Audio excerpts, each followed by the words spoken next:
Bordelon? Casper? Here. Chase? Sini? Here. Doyle? Frickman? Gustafson? Hanscom? Here. Kozhowski? Marley? Marshall? Martin? Massett? McDermott? Melendez? Miller Mallor? Miller. Here. Sorry. Boy, I gotta read that. Merritt? Here. Monahan? Newsom? Here. Oliver? Pasqualini? Perry? Here. Powers? Here. Quinn? Richards? Here. Rogers? Here. Stanford? Here. Irma Streeter? Jim Streeter? Here. Strode? Here. Wagner? Washington? Oh, 25. Wells? Here. Whitehouse? Here. Whitney? Here. And Eben. Here. There's 29. So we have a quorum, 29 are present, and we did receive communications from Representative Oliver, Gustafson, and Marshall that they will not be here tonight, and Representative Chase may be a little late, so we may expect her. And then I just wanted to note, which you probably already realized, that we had to rearrange a schedule because the chief of police was unable to be with us on the day he was scheduled, and so we've done some major shuffling. It was kind of like a trophic cascade of change on our schedule. And so tonight we're going to be kind of finishing up some of those finance accounts, okay? So I'm going to ask Representative Washington if she would so kindly come up. And I think tonight we're going to just do it a different way. Representative Washington had suggested we may just hear a portion of her minutes that refer to the account we'll take, and then we'll kind of move into a motion and discussion. So it's a little different than how we did it the other night, okay?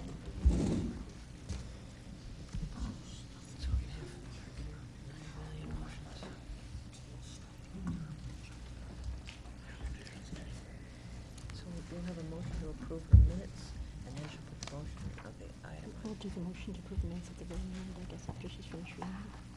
You have to have time when people get comment. So that, I think we did it last time, no, we had half of them.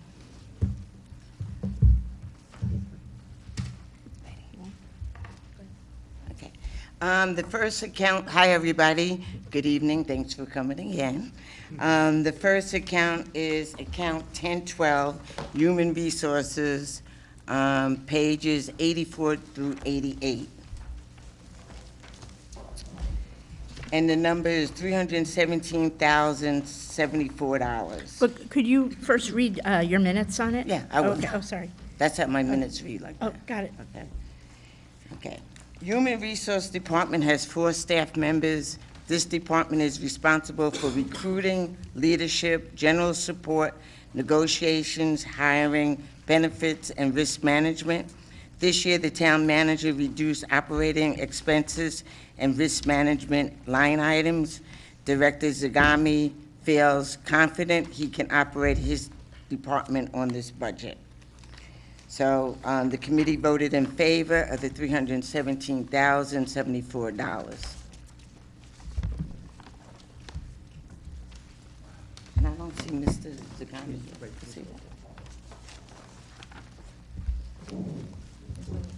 Want to make a motion? Okay, I make a motion for the $317,074. Is there?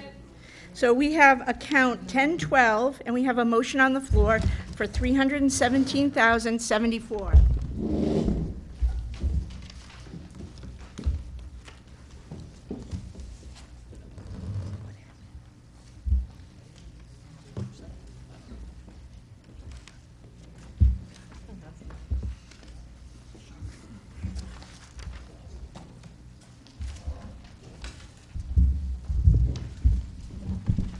Can you guys see that okay, hopefully?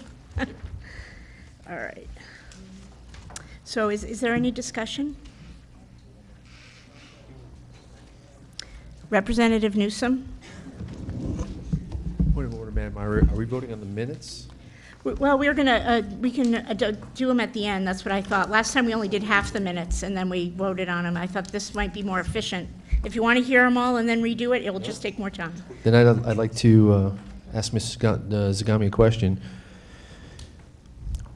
Recruiting, what does the town do for recruiting? Are you asking the process? Well, I'm asking for $77,000 that the town spends on. This would be 10121. That involves everything from whether we have to advertise, interview, draw others to panels. What was the other one? Naturally, doing the interviews. What else was it? Orientation, and the rest of the onboarding, which means putting the benefits together and all those things. So basically, that's what that's involved in.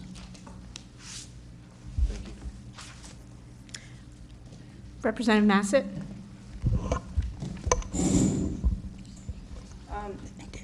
Thank you, Madam Moderator.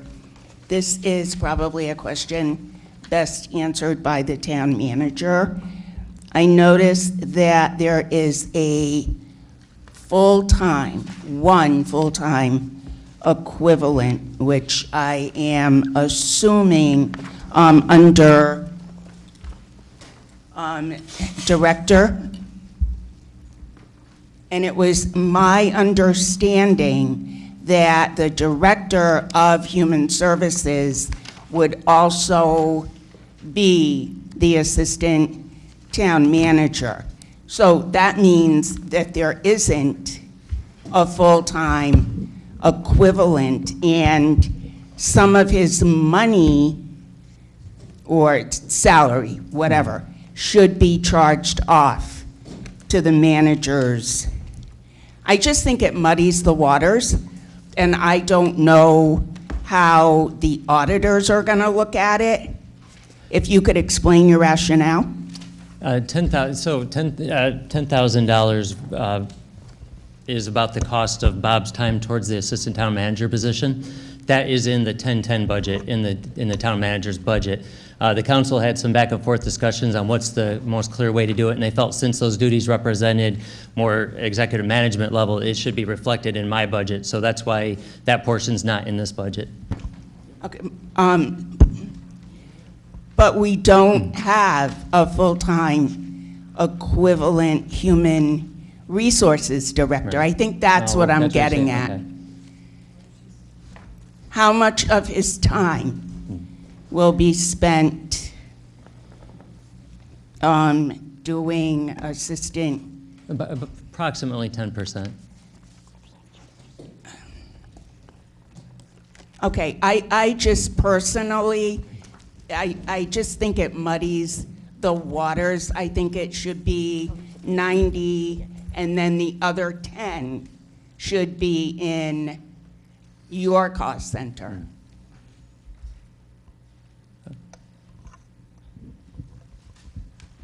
I don't necessarily disagree.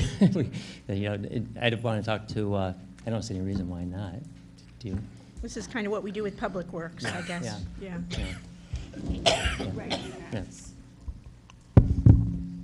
If you could, maybe going forward, just make it so that he's being paid from the cost center correctly. Sure. Thanks.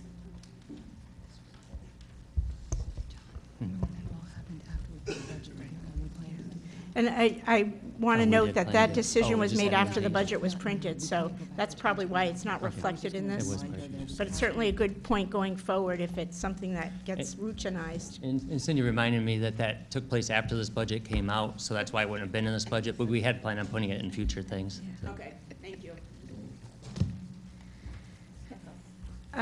Representative Hanscom?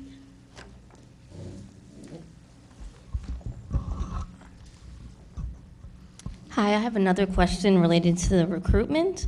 I see that for the estimate for 2018 was $73,592, But the request for 2019 is 77,489. Yet I saw in the notes that it says that there will actually be less staff, assuming there'll be less staff in 2019. I'm just curious, is there a particular reason why there's the increase in that type of, in the recruitment and spending? Well, one of the things is the quantity we anticipate for, it's not just those responsibilities I listed. What's happened is there's a lot more people to hire this year. That's would be the problem. With, we even have a list of prospective retirees. There's a ton of people that can retire this year. There's probably around 30-something. So in the event that we have to replace those type of positions aren't ones that you just throw an ad in the paper and bang, get someone. So it does take a lot of more search. Plus, with our search, we're really focusing on diversity, and with diversity comes succession planning also. So there's a lot more pieces to the recruiting than there was historically.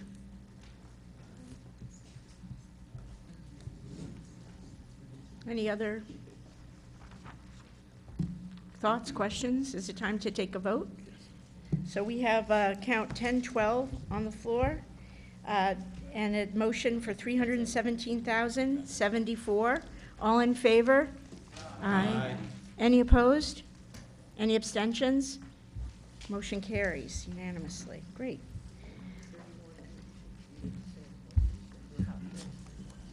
$31,000.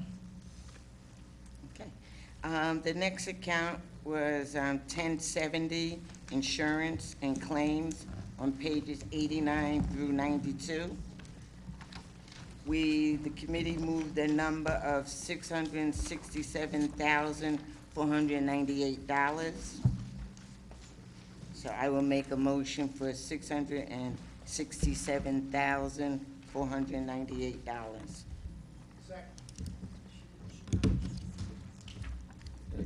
All right, we have a motion on the floor for account 1070, insurance and claims, $660,498. 667. That's what I said, $667,498, right? Right. That's what- And the discussion in the committee was, this function covers general liability, motor vehicle liability, and physical damage, public official liability, unemployment, the Shellfish Commission, and administration and claim payments. Director Zugami explained this account to the committee. There was an informative and interactive discussion about this account and how to keep the costs down.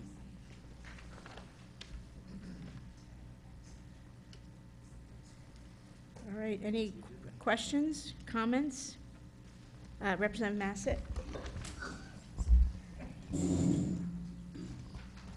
Madam Moderator, just as a matter of procedure, I understand that you would like the minutes read at the end, but going forward, would it be possible to have the pertinent section of the minutes read before the number is moved Sure, and if you, and seconded? that seems like a good plan. Any discussion, just read it before any Okay. motions are made. Thank you.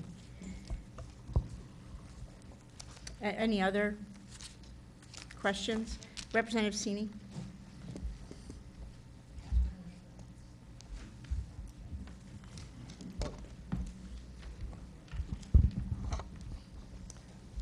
Thank you, Madam Moderator. I was just, for the insurance risk management, it's $600,898. What is that? You're talking the total cost? Yeah. The total is everything from, when they talk general liability, that could be anything from somebody tripping and falling to, it could be a taxpayer that comes in and trips and falls on it. It could be anything for our motor vehicles uninsured insurance, public official liability. These are all the different ones. The Shellfish Commission and is kind of like, it's one of our commissions that we choose to actually pay that $44,000. I mean, $4,400. I just gave him a raise.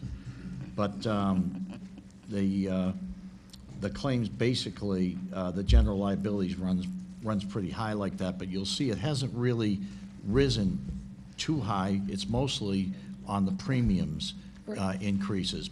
But lastly, one of the figures we're looking to reduce, if possible, is the unemployment. That's what's projected, but with some luck, naturally, some of these unemployment claims may go by way of the buffalo, basically. So does this money sit in an account and like collect interest along the year while you're waiting to pay your premiums? No, Where does it sit? It just all goes out right away? Yes. All right, thank you. I heard some discussion about that hull and boat insurance, and I was just curious, the $4,481 that's to insure the hull of the Shellfish Commission's boat, is that correct? Yeah, well, there's a variety of pieces to that, mechanically and the structure of the boats also. Okay. And it's multiple boats, it's not just one. How many boats is it? I 3. I know I've got that somewhere here.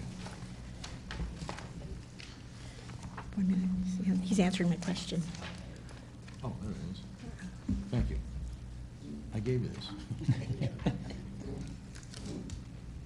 6. Oh, 6, thank you. And Representative Casper, did you have a question, or? Use the microphone, please. Use the microphone, please. I thought it was 3 votes. I'm really confused. Thank you, Madam Moderator. I believe there's 3 votes. They repeat because one is for essentially hull insurance and the other is for liability. You're right. But I do have a question. I understand the 2 skiffs as being used for the Shellfish Commission, an 18-foot and a 21-foot, and the associated, and a 14, actually, there's 4 boats listed on the insurance policy. 3 of them, I believe, are the Shellfish Commission, a 14-foot skiff, 21-foot skiff, and an 18-foot skiff. But there's also a 27-foot full cabin safe boat with all equipment and trailer that's valued at $311,000. What's that used for? I don't know the logistics for the Shellfish Commission, to be quite honest with you. Because we had some of the same questions, we've actually asked the Shellfish Commission to attend a town council meeting. I know they have a scheduled date coming up in the next few weeks, but, I think Yeah. it's May 22nd. is that what? Oh, was it the police went under that? That's what I would think, the police It boat. might be a police boat. Yeah. Yeah, if we could get some clarification on that, that would be great. Representative Mello Miller? I believe this is a question probably for the town manager, but I'm curious about, for unemployment, the request was $20,000 and the town manager requested $46,600. So can you explain the difference in those estimates and why you think it's nearly double the request from the department? Sure, and that would have came out of discussion with Bob as we went through the budgets. We knew there was going to be some layoffs as part of the budget process. We anticipated more unemployment claims than typical, so this was our best guess at what it would be. So. There's also some of the surprises we get with the unemployment. Someone may have left the job, a couple of quarters ago, and they're no longer with us, and they leave that job, and now all of a sudden they're not on our unemployment anymore. They weren't on our unemployment, but now it goes back, and now they continue to be on unemployment. So many times we'll see that somebody reappears on your unemployment. Representative Merritt? Yes, thank you, Madam Moderator. I want to go back to this insurance issue. And referencing the 27-foot boat, if that's the police boat, wouldn't that be part of the police department's budget and not under this budget here? Well, all insurance goes under this budget. I imagine it's under one policy, so it's tied together with the other boats. Well, I'm not too sure on that point, but I kind of would like to see a breakdown of who owns what here. And it would reflect upon their personal budget, I think, in the end, as to what they're agreeing to spend for insurance on their boat, unless that decision's made by someone else. The town clerk wishes to say Doesn't something. the Shellfish Commission reimburse the town for these costs? I have no knowledge of that. This is, I didn't think so. But it's in- It doesn't Well, say they it in the ought to. finance plan. They ought to. Yeah. Well, they collect fees. We might be looking for some clarification. We might be approving on something here that actually belongs somewhere else later on. The microphone here. Well, we still wouldn't put insurance under the police, just like we no longer put the vehicles under the different departments. It would still be here. It's nice to have the breakdown, I agree, but we wouldn't put it in a different budget. It would still belong in this budget. Yeah. I would just echo the sentiment, because probably a 27-foot boat is going to necessitate more insurance, so actually that may be the majority of that cost center. Any other questions? Representative Streeter. Thank you. You mentioned that the unemployment insurance went up because of anticipated layoffs. Are the layoffs reflected in our budget? Yes. So each department, I'm not asking you which ones because I don't want to upset the employees, but those cuts are indicated in reductions in personnel Yes. in our budget. Yes, they are. And how many are there? Of actual bodies, I think there's 3, is that right? yeah. 3. Okay, thank you.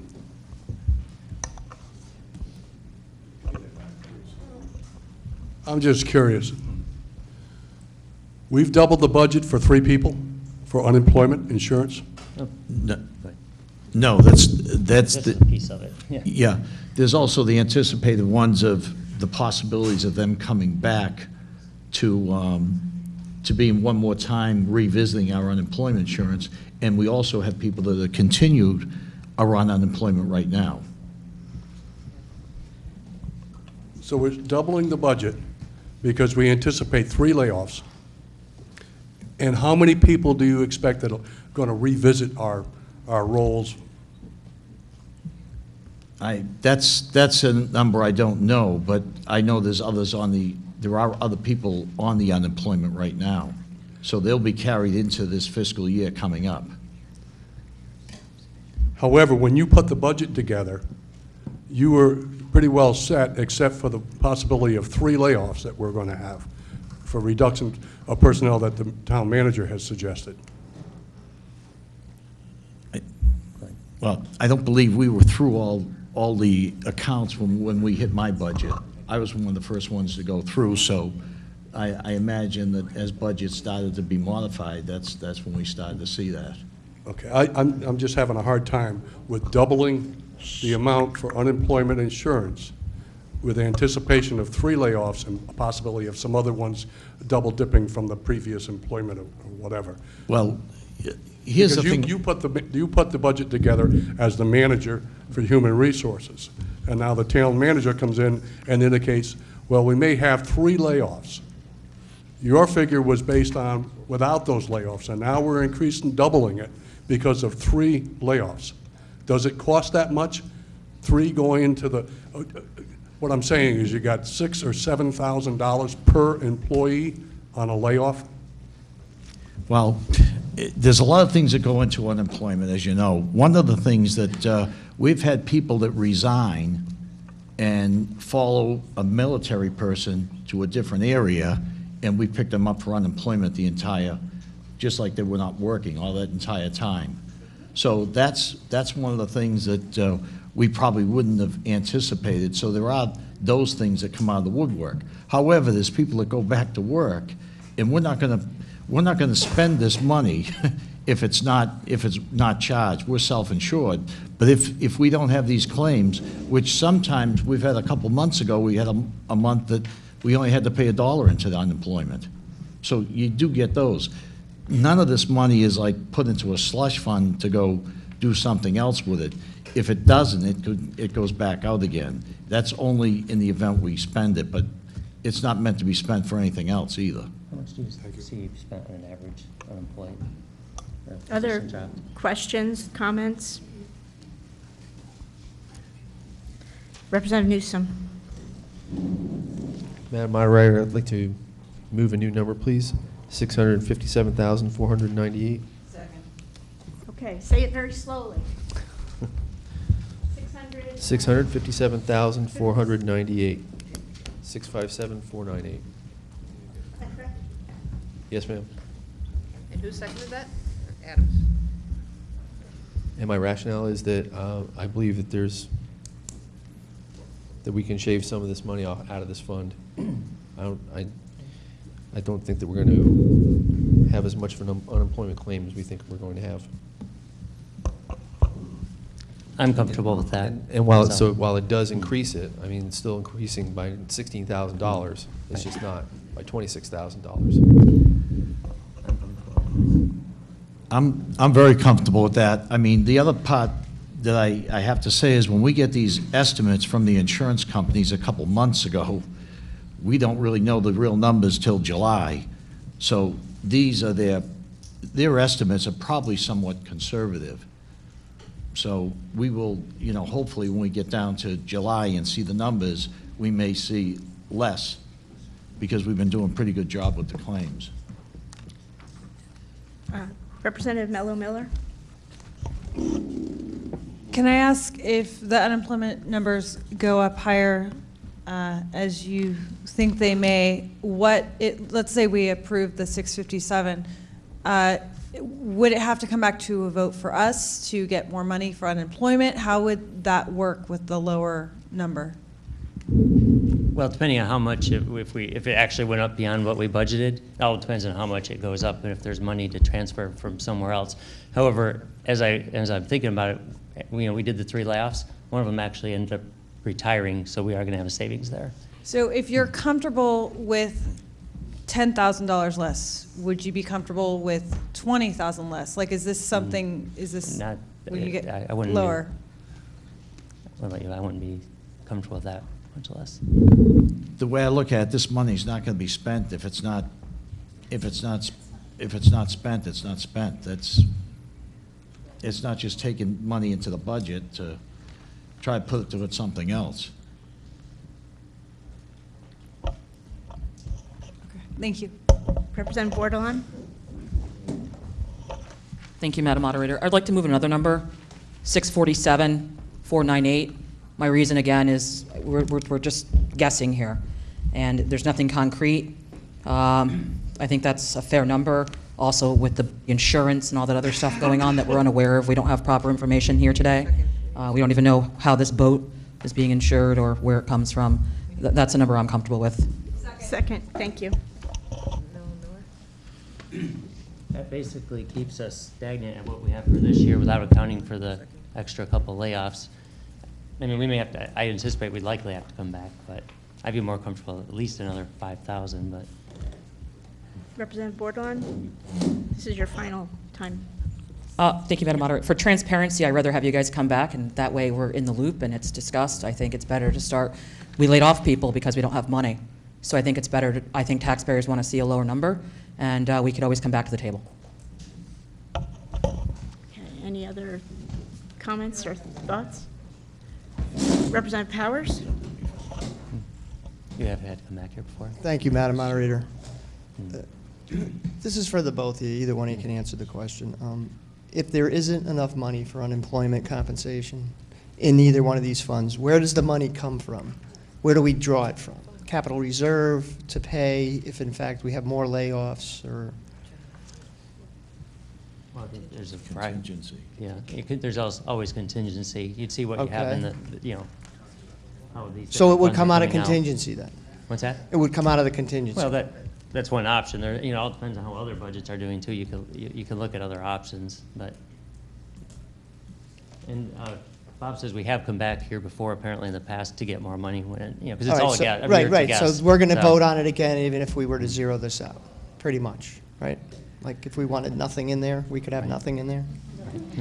Well, that's, I'm again making a point, correct? We've been there And then before. we can come back and forth again, right? We've been there before. We've zeroed out employment. They said, and I said, you know, I know I have these people on unemployment. And this was one of the last budgets, and they said, we'll just come back and ask for more money.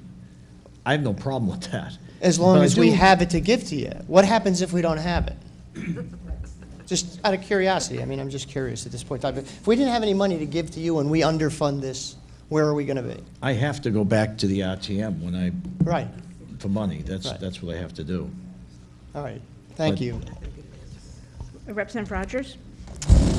Do you recall how many layoffs there were associated with the 2018 budget process? Because we know that the cost rose about 6,000. I was in here for that. I don't remember the exact number. We have 3 motions on the floor, and we can't take any more, so is there more comment on this third motion or the others? Because we'll take a vote on this otherwise. Can we talk about the third? They can talk about any at this point. All right, seeing no more discussion on this desired, we have $647,498. This is account 1070, insurance and claims. All in favor? Do you want a roll call vote? Okay. She's going to do a roll call vote, so you can rest your arms. Okay, just say yes or no. Yes or no. Adams? Yes. Bailey? Yes. Bauer? Yes. Bordelon? Yes. Casper? No. Chase? Yes. Sini? Yes. Frickman? Yes. Hanscom? Yes. Gutowski? Martin? Yes. Massett? Yes. McDermott? Yes. Melendez? No. Mello Miller? Yes. Merritt? Abstain? Monahan? No. Newsom? Yes. Perry? No. Powers? No. Richards? No. Rogers? Yes. Stanford? No.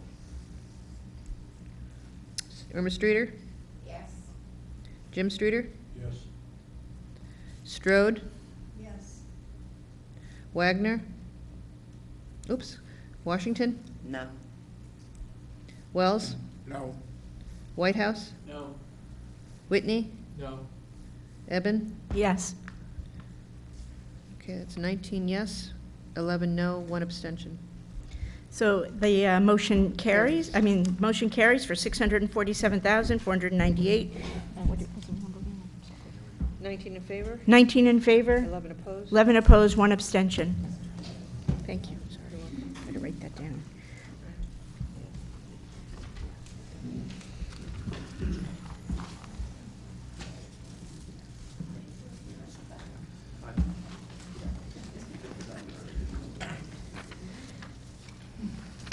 Okay, the next account is 1071, self-funded plans.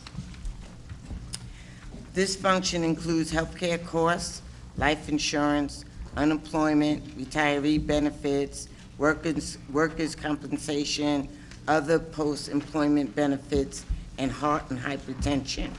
Once again, Director Zagami gave the committee a review of this function. A discussion followed with a focus on keeping healthcare costs down and where are we going in the future. Representative Katowski would like to see some employee givebacks so the town can have a reduction in this account and save taxpayers from increased taxes. Representative Katowski feels that the taxpayers cannot afford tax increases every year. Employees need to give back. And the number was $8,696,656. Is that a motion? It's a motion. Is there a second? Let me write that down.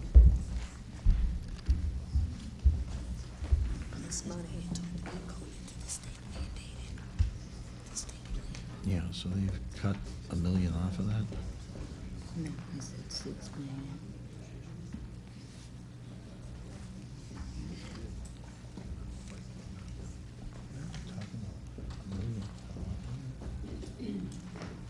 Oh, 8 million.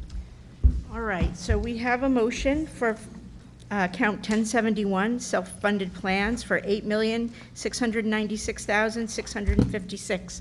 Is there any discussion? I see Representative Katowski. Thank you, Madam Moderator. I'd like to move another number, $8,196,656. Is there a second? Second. Okay.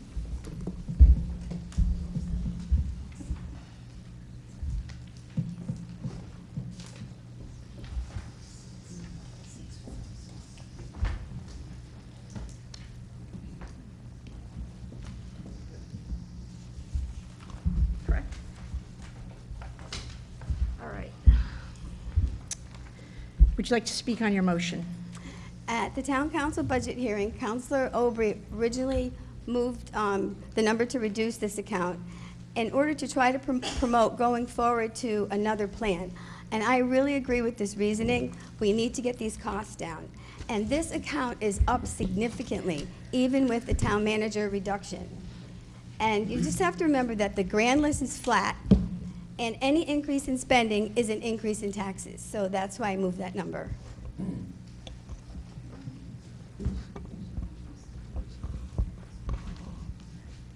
Any other comments on this? Representative Whitehouse?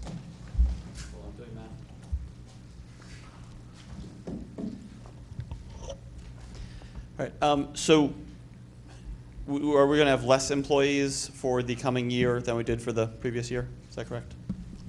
Yeah, by a couple, yeah, by 3. Roughly a similar number? Yeah, close, yeah. Okay.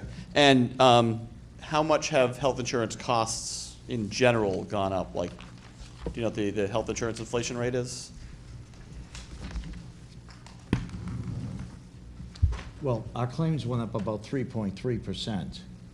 But some of the things that I think we probably want to really address is we were going from the PPO plan to the high deductible health plan. We've got 2 collective bargaining agreements that are not on the high deductible health plan.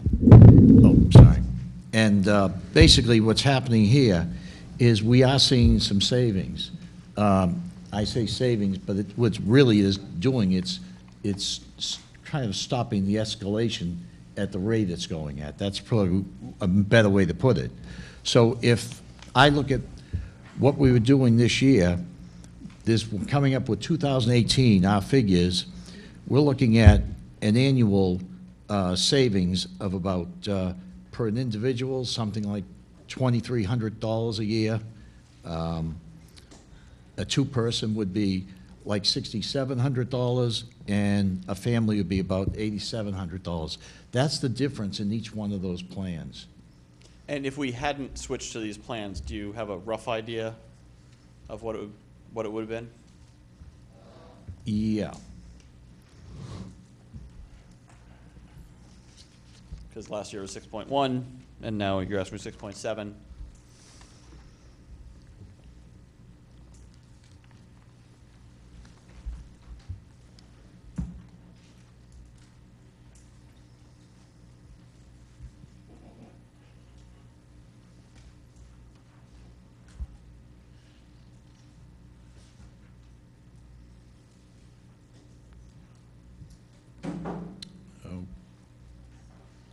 Okay, for the PPO, just to give you an example, it'd be, if we looked at one individual place, we'd see a $10,000 for $10,368 for the supervisors and non-union would be the cost of the town on an individual. If we went to the,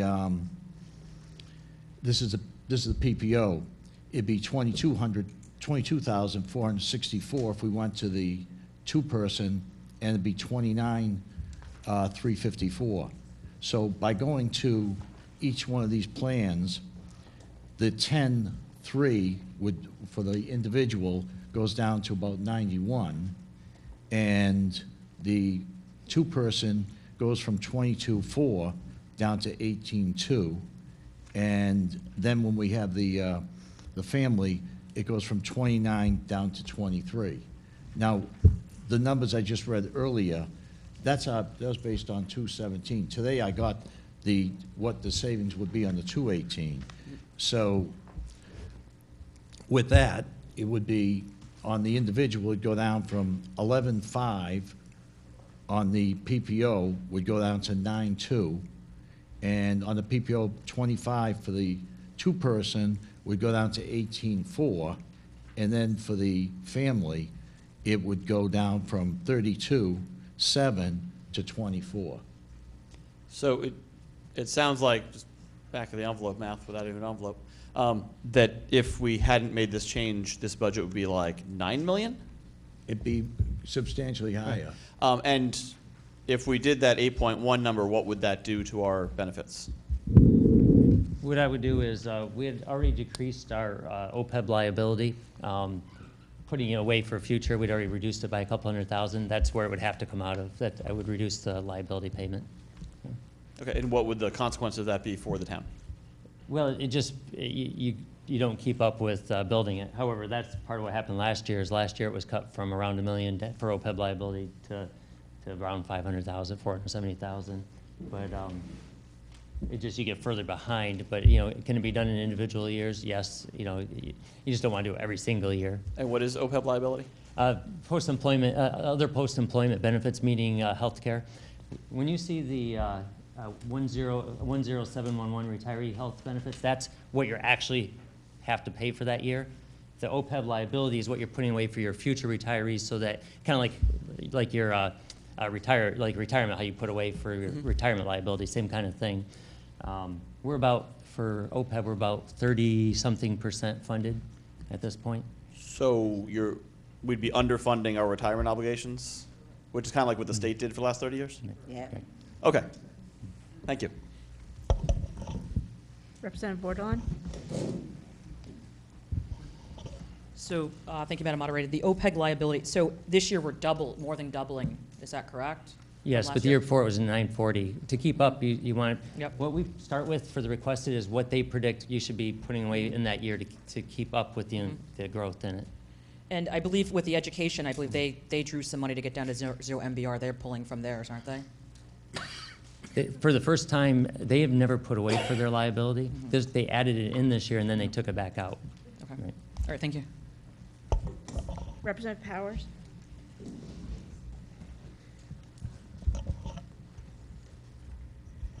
Thank you, Madam Moderator. Quick question, John. Do we have, when we go for bonding for the school projects and stuff, is this account something that they look at to rate our bonding? Generally, they look at how well-funded you are on your liabilities. Yeah, it's part of it. Correct, so that's part of this whole process, right? Right. So if we underfunded, and I think if we look at the retirees, and we were to read the first page here, 93, we underfunded it, our unfunded accrued liability was $19,129,444 as of 2017, according to this document, and we needed to increase it almost $1 million, and we didn't. And the net actual loss over that period of time was like 1.3 million plus. So each time we don't fund this correctly, it has an impact on our bonding. Is that correct? It does. Yeah, it's part of the one piece of the puzzle. Yes. Thank you. Representative Washington? I think in the committee meeting, Cindy told us that eventually we're gonna have to fund that post-retirement. It's gonna be mandated eventually.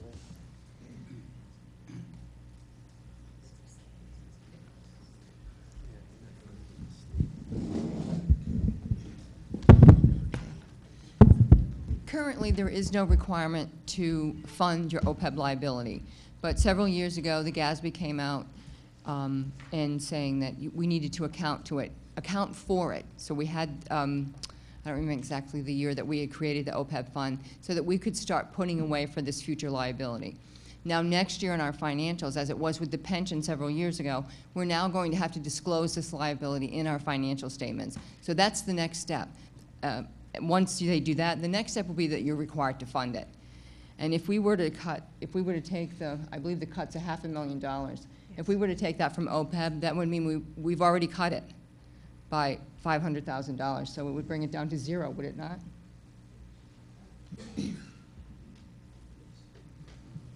I believe the council cut it. The council cut it, but down to, from the million to the 500. So if we were to not, if we would take the entire 500,000 off of OPEB, we would not be contributing anything to OPEB this year.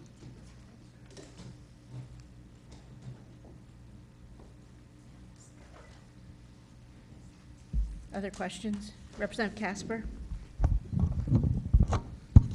Thank you, Madam Moderator. Now, these post-employment benefits, are there any plans for new employees to cut that out? I know in the outside world, those of us who have retired from some fairly large companies that used to have medical benefits for retirees now do not. That is one of my top goals. The municipality I came from, we had phased it out. I think there's maybe 4 or 5 people left on OPEB with those benefits there, and then it's gone at that point. So that and retirement changes are very high on my list. As well as we're looking at other, by the way, healthcare plans too that, you know, hopefully will save us money too. So.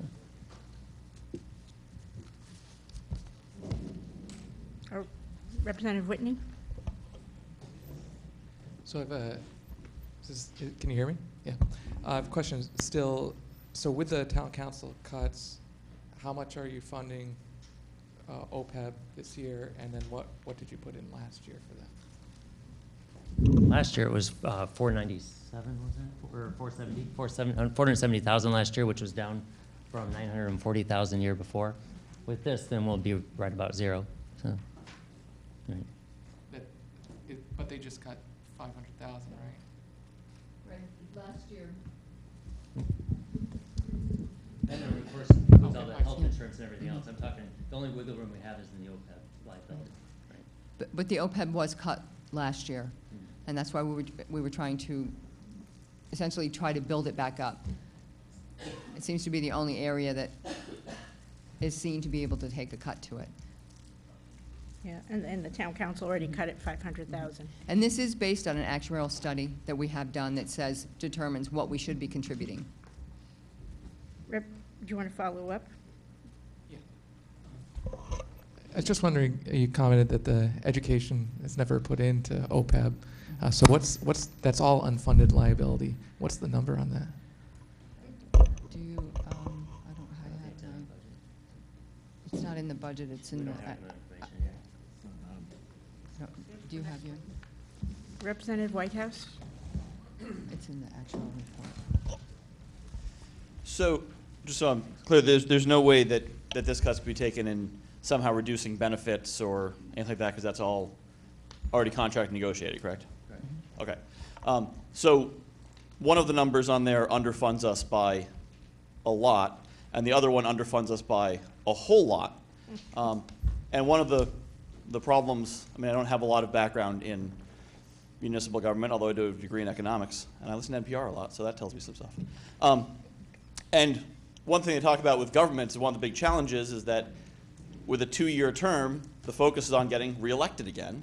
And so you're thinking 2 years down the road. And this will not hit us in 2 years or 4 years. This will probably hit us in 10 years or 20 years. And if we keep doing it, then we'll have a massive unfunded liability, which and again, I'm fairly new to Connecticut, but I believe that the state is not doing well with their unfunded liability when they made the similar decision in the 90s. So it seems like there may be places where we need cuts, but cutting from the future doesn't seem like the wisest choice. And I will mention, when we did our bond rating reviews with the 3 agencies, I don't remember which agency it was, but there are many municipalities, honestly, that don't fund their future liability. However, they know, the ratings agencies knows that that's coming to be forced, and they specifically did point out that it's great that this municipality does. So there would be increase, we'd pay more interest? Correct, right, if your we don't rating fund gets properly? changed, right, if your rating slips, right, gets downgraded.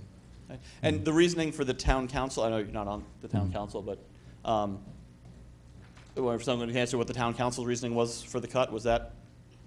Just tough year, you know, had to make some tough choices, and we felt that that was still manageable for another year to be similar to what we paid last year. Okay, so you find the 886 to be? Right, yeah. Okay. All right, thank you. Other questions or comments?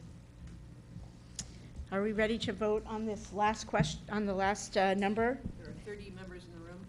Okay, we have 30 members in the room. So we're going to vote on account 1071, self-funded plans. We have a motion for $8,196,656. All in favor?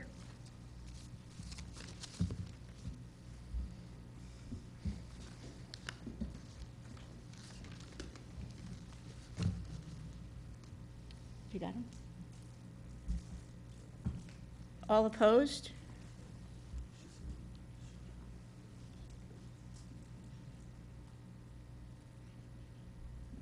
Okay. Any abstentions?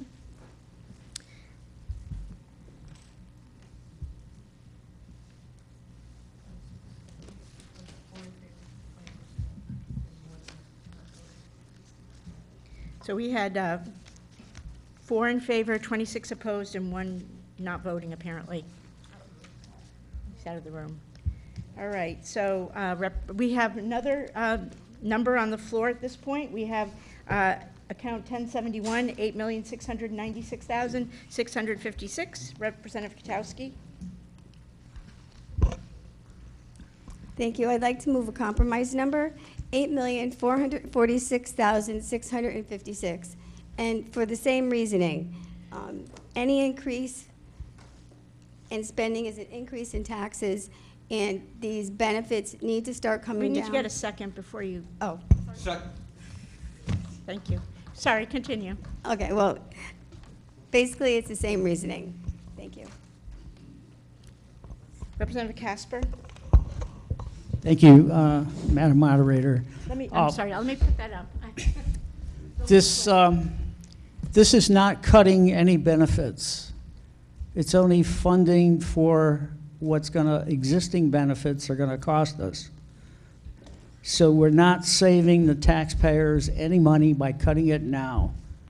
If we cut it now, we have to pay more later. That's how it works. Once again, it's not cutting any benefits. Representative Whitehouse. The way I look at this, I intend to be in Groton for a long time, hopefully. And while right now I'm a renter, one day I'll be a homeowner and paying much more taxes in the future when this comes due. So I'd actually like to propose a new number. No, we can have another number. Wait, well, one's been voted off, so I can do a third number, right? Yes, you can. Okay. 8.8 million, keep it round. Is there a second? I can't propose below the manager and above the town council? You can propose up to the town manager's number. Right. So you can propose that. You need 2/3 vote for it to Right. carry. But could you, and there was a second? Can you just say the number again? 8,800,000. Okay.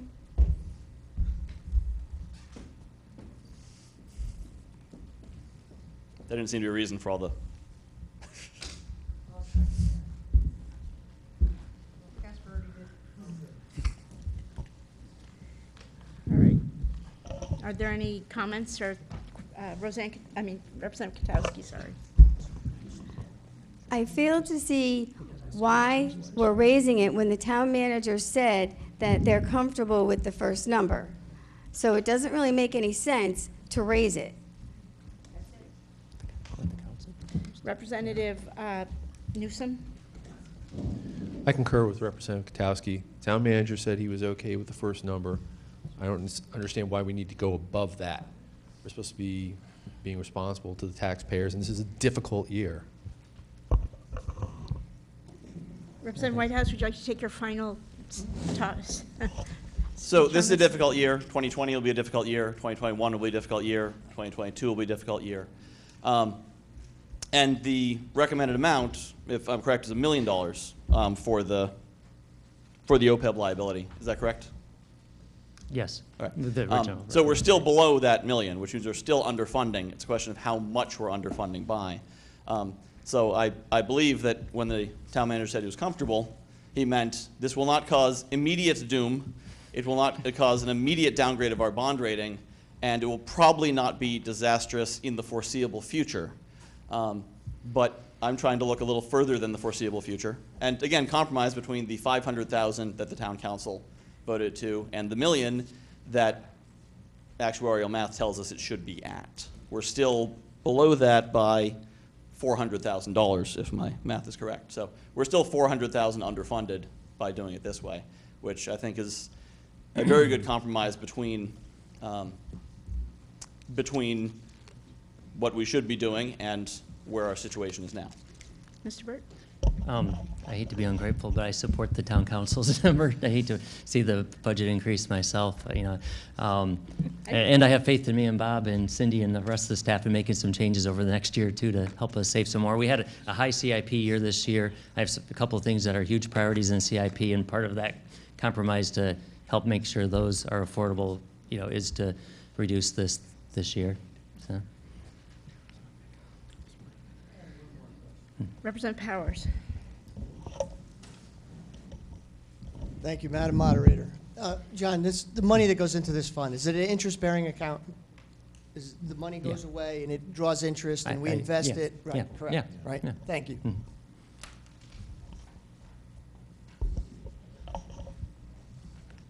All right, I think we should have a vote on account 1071. We have three numbers on the floor. We'll vote on the last, $8,800,000. All in favor?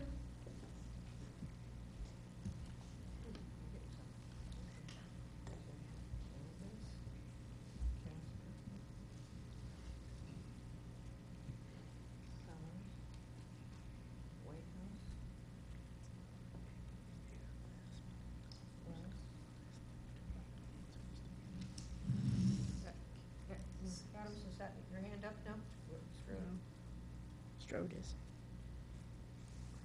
That's it. Okay, all opposed? And any abstentions?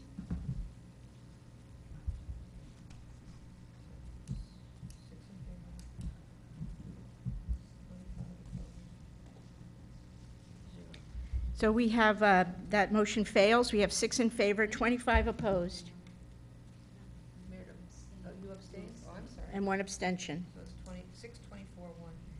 24 opposed, 6 in favor, 24 opposed, 1 abstention. So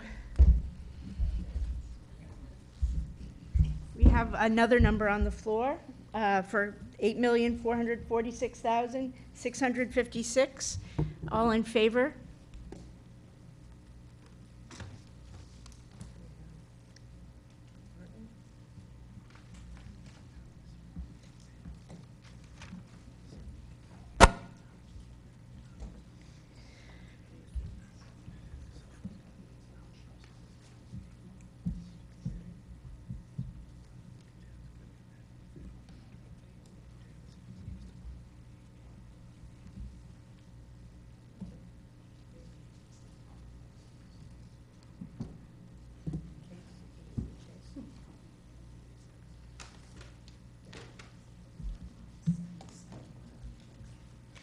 right, any opposed?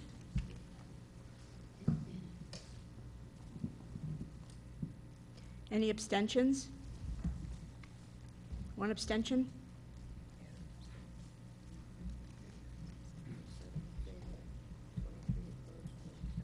Seven, 23, 1. So that motion fails. 7 in favor, 23 opposed, and 1 abstention.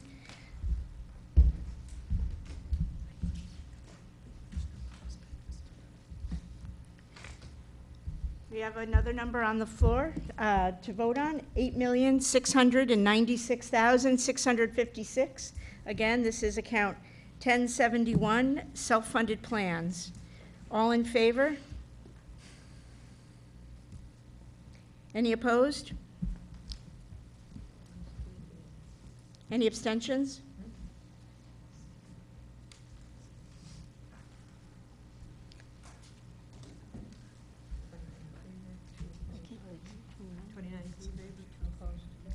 $29 in favor, 2 opposed. That motion carries. 2920, in case you didn't hear me.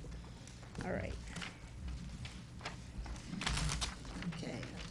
The next account is account number 1011, Information Technology, on page 76.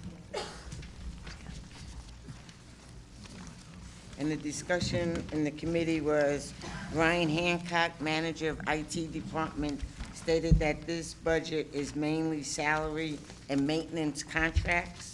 His department provides annual hardware maintenance, network and internet connectivity used by all town departments. IT is responsible for managing town-wide data, infrastructure, GIS technical support, and telecommunications. There are 6 people, including Brian, in his department. It is down 1 person. The office tech position is not being funded. Software maintenance fees have increased. IT manager has no control over these fees. These costs are non-negotiable. There was a question about line item 5220, and because it says it has fuel, it has mileage, and there's no mileage in that line item. Even though the line item says mileage on 5220, there's no mileage. And the number in the committee was $1,016,689. You move it. I move. Is there a second? Second. Thank you.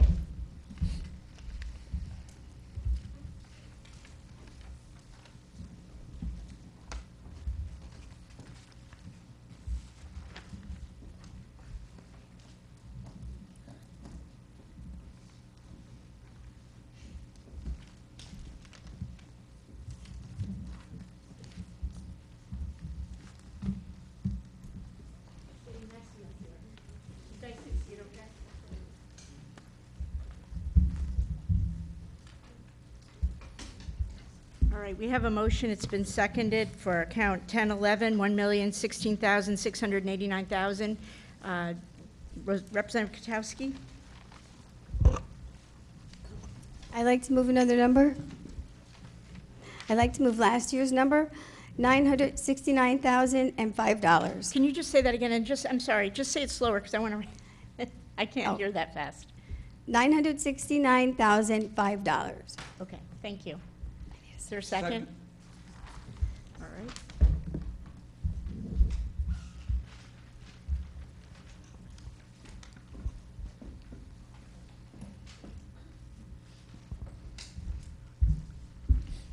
All right, would you like to speak on Yeah, that? This is last year's number, so it's not a cut in the budget. It just reduces the proposed increase. Even when 3 line items are eliminated from this budget, 5316, 5317, 5410, the budget is still increased $47,684 from 2018. Again, the grand list is flat, and any increase is a tax increase. Thank you. Any other? Representative Whitehouse? So I wasn't at the finance committee meeting, but if, for example, we did this $969,000 number, where would the cuts come from? We're locked in. We're locked in for the software maintenance fees. It'd have to be another position, and that department cannot handle it. They're not hardly keeping up as it is. Okay. The software, could that be changed for next year, or what is the software that we're?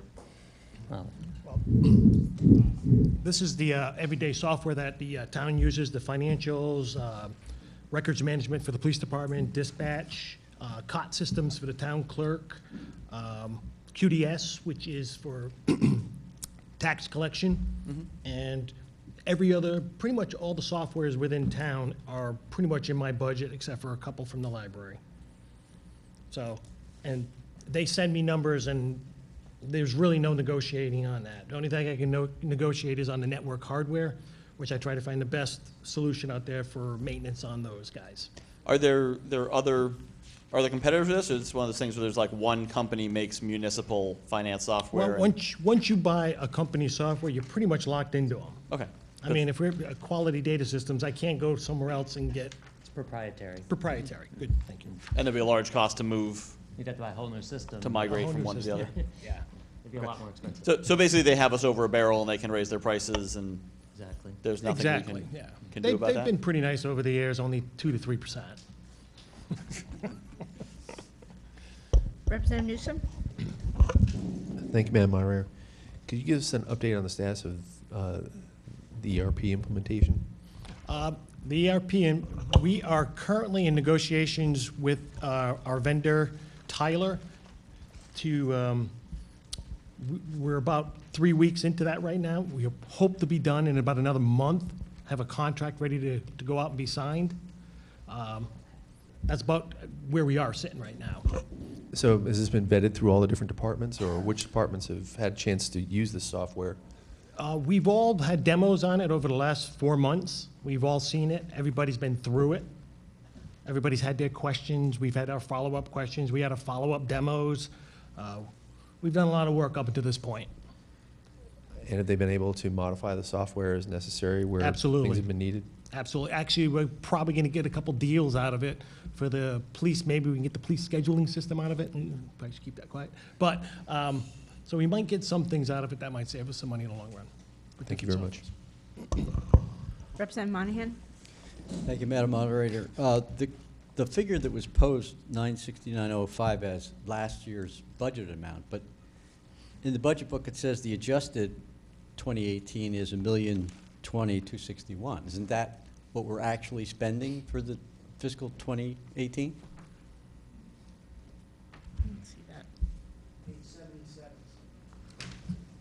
You have, 5 columns: actual 2017, adjusted 2018, estimate 2018, request 2019, Yes. manager 2019. That was the estimate I proposed to, we have some outstanding maintenance contracts, and one of them has to deal with the legislation management software, Provox and Legistar. We're kind of in a middle of a contract right now, and I'm holding off paying them, but I had to account for the money with that. And that's about my only outstanding contract. But my point is, what was budgeted for last year looks like we're going to overrun that, right? No. Oh. More than the original. The adjusted, what's the original? That's the way I'm reading the book. Maybe I'm not reading the book Oh, I properly. think Provax only like 4,600. So, You're yeah, going to we- jump towards this estimate. Yeah, it's going to be over. Yeah. Yeah, it's going to be up there, yeah.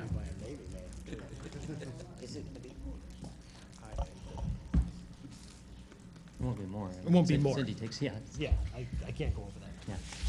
I'm locked into that number right there. That's what I have to play with.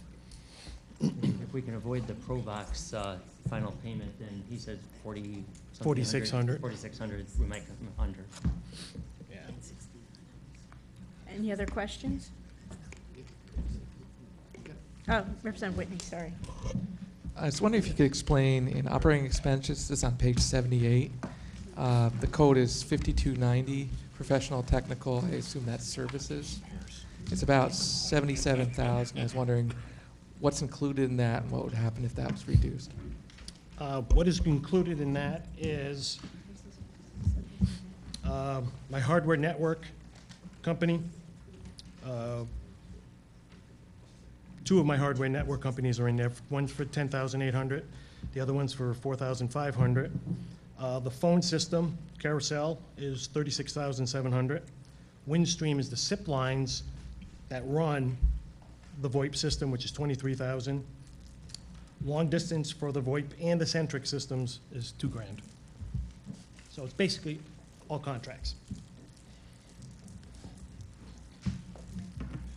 I have a question, just maybe it's a theoretical question, but I know that the school system has their own IT system and manager. Have there been any talks at consolidating those two functions since they seem super similar?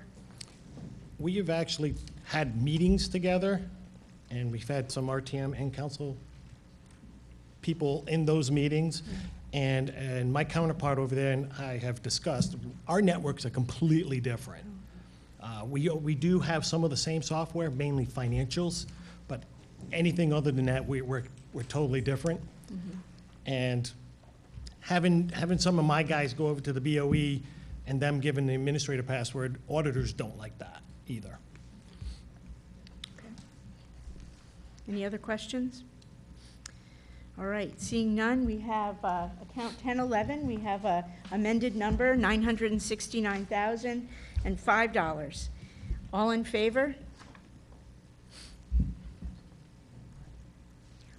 Any opposed? Any abstentions?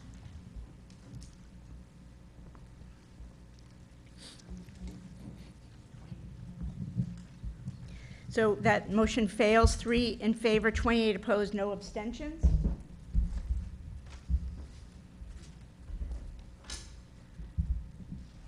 So we go back to the original number. We have account 1011 again, $1,016,689.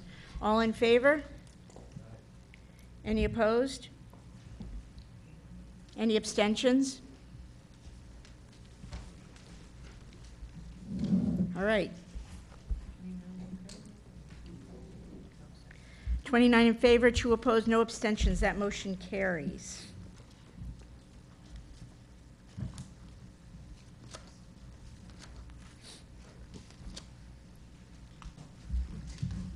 Okay, the next account is number 6050, technology replacement on page 80.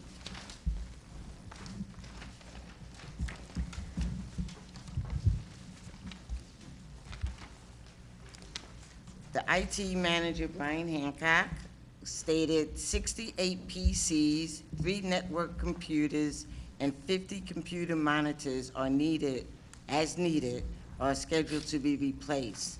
Monitors will be replaced as the current ones fail. The replaced computers that are still working will be used for some other purpose. The equipment is replaced to keep technology fresh and upgraded. The maintenance cost in this budget is funding for repairs not covered under manufacturer's warranty. PCs need to be replaced every 5 years, laptops every 6 years, and printers every 10 years. The number that passed in the committee was $58,988. Is there a second?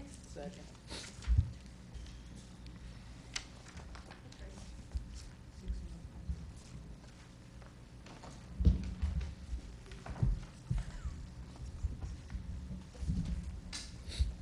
So again, this accounts to replace the 68 PCs, 3 network computers, and 50 computer monitors, and those monitors will be replaced as needed. All right, I saw Representative Bordelon. Did you have a question? I just wanted to, thank you, Madam Moderator. I just wanted to second what you, you said, Sima. I think just because the softwares are different doesn't mean it can't happen.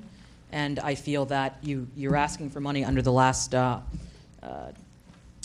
section that we just voted on, and there's something for professional development, so that could easily be fitted in, I feel, between the two agencies, and we need to consolidate some of our it's redundant. On this ticket, though, I see you're requesting maintenance fees under both of them. Wouldn't that, under both areas, how are they different? Well, the maintenance fees under this account is basically for Pequannock Bridge, the firehouse software that we support for them.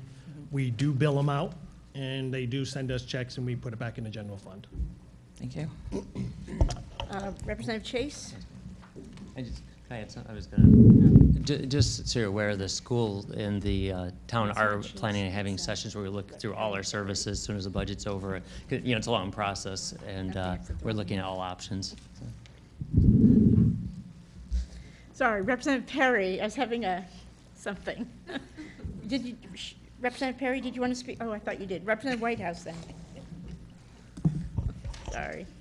This is like an auction, a high-stakes auction. Don't touch your nose. So I have a question for, and this for IT, and actually probably more general, how the town runs question. But I've heard a couple times, and I expect I'll hear many more times, we already have a contract for this, you don't have a choice, you have to approve this. So what is the process, because I mean, I've been part of nonprofits where any contract has to go to the board to be approved, and there's no one can do it separately. So these contracts that we're pre-bound by the time the budget gets here, do those go through the town council, or are those through, is there a body that does that, or who's binding these contracts before we get it? Basically, when you buy the software, that's where you have to commit. You have to commit to it as you buy the software, and that's where it goes to the town council as you're buying it. So, for instance, if we buy Tyler, that has to go through the council, and they'll see up front what the anticipated maintenance costs are. But once you buy it, you have to do it to maintain the system and to function as a town. So any of these contracts have to go through the town council? There's not like some Oh, no. staff who's passing contract? It's all above board. Okay. I just didn't know how the system works. Thank you. And just to let you know that this funding here is out of the computer replacement fund. So any cuts here won't save anything on the mill rate. Representative Chase? Now I'll speak. See, I convinced you. The $82,489, is that revenue? On page 81? Yes. Yes. So we could cut that 58,988 down a little bit? No, that's what's paying for that 50, and then there'll be extra to go into the fund. This is the expenditure side. The 58,000 is the expense. It comes out of that 82,000. Comes out of the 82. Right. Yes. Right, that's how it's being paid for, and then there's extra revenue coming in that'll go into that fund for future purchases. Okay, all right, thank you. All right, any other last comments? So we have a motion on the floor. This is account 6050. Oh, sorry. Representative Newsom. Thank you, Madam Moderator. So computers are repurposed? Correct. What's an example? What would you do? I mean, so you're actually adding to the number of computers in town if you're buying new ones and then repurposing old ones, right? What I do is, we have some systems out there that are cash registers that are not fully used. They're used every now and then. So what I do is I take an older cash register, retire that one, and put a system that I'm pulling out that will still work in that function. So it doesn't increase the number. So it doesn't increase the number. It's a one-to-one swap no matter where I go. Thank you. All right, any other questions? So we have account 6050, I'm just nervous to look away. Account 6050, 58,988. This is Technology Replacement Fund. All in favor? Aye. Any opposed? Any abstentions? 31. So 31 in favor, none opposed, that motion carries.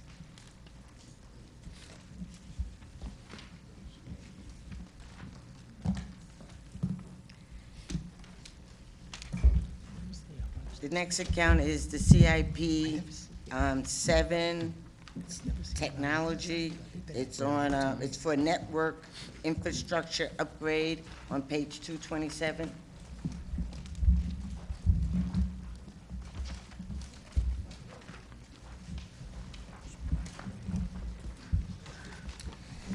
This is an ongoing project to maintain and improve the efficiency of the town's information technology network infrastructure. The money was going to be used for computer room improvements, servers, network redesign and data center. IT manager Hancock volunteered to make this $0. He feels IT security is more important. His original request was $97,000, but like I said before, he zeroed that out. So the vote in committee was for $0. I make a motion for $0. Second. Second that? Oh, thank you. Throwing your voice again.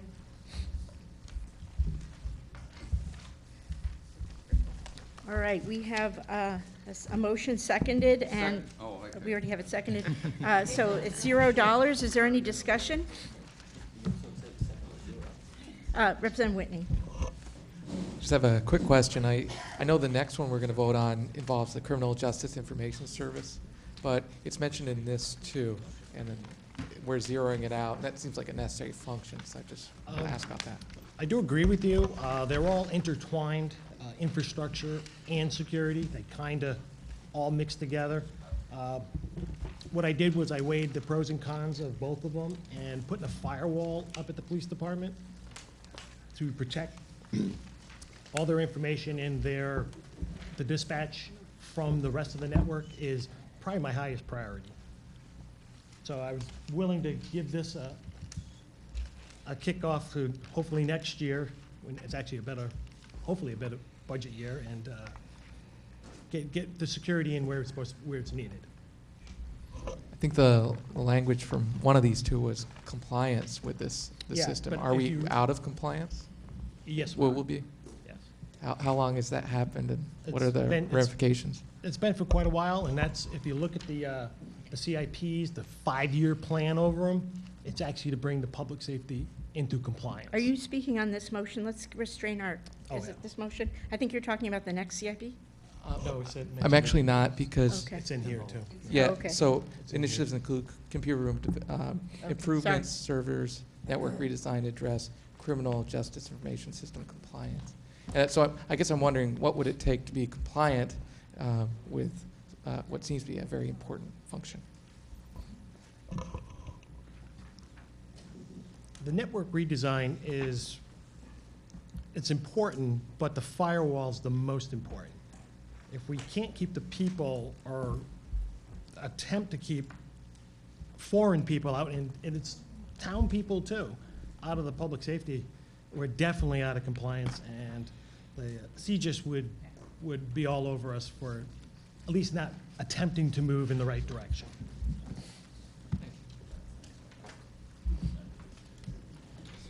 Any other comments?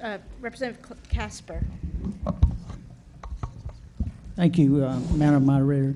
Were any of these capital improvements having to do with moving the equipment out of the basement where it can be flooded? No, this has nothing to do with moving the equipment out of the basement. Not yet, at least. I'm hoping. Yeah, you might mention that would be a total disaster. Yes, it would. Representative Powers? Thank you, Madam Moderator. I'm reading 227, and correct me if I'm wrong here. It's the second paragraph. This information technology master plan, so we're going from 97,000 for 2019 to 0, is that correct? That's my understanding. Okay. I'm reading in here, it says these initiatives include the computer room improvement servers, the network redesign to address criminal justice information services and compliance, record retention, including audio and video surveillance system assessments. Is that in the building itself, or is it for the officers to log and do their work? And how is that going to impact our overtime, if in fact it does? Well, on the record retention and the audio video, a lot of it's been moved to the cloud with the new body cameras. Okay. They were planning on bringing those in-house, but obviously the chief and we decided it would better off in the cloud. It's simpler, easier to manage. As for the CCTV, it's a standalone system. And if I remember correctly, I think Sean Greeley has a master plan of putting all these CCTVs together.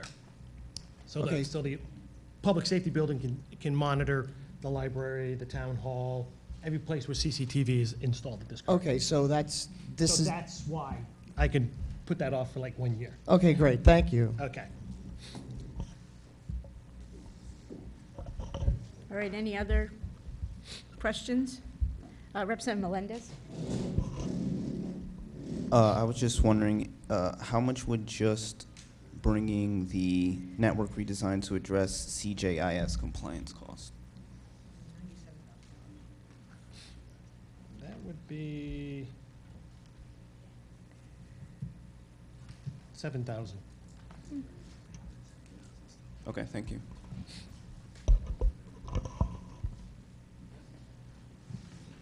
Representative Mello Miller? I'd like to move a number. I'd like to move $7,000 in order for us to, sorry, if there's a second, I guess, right, for a second? Second. So we can get in compliance.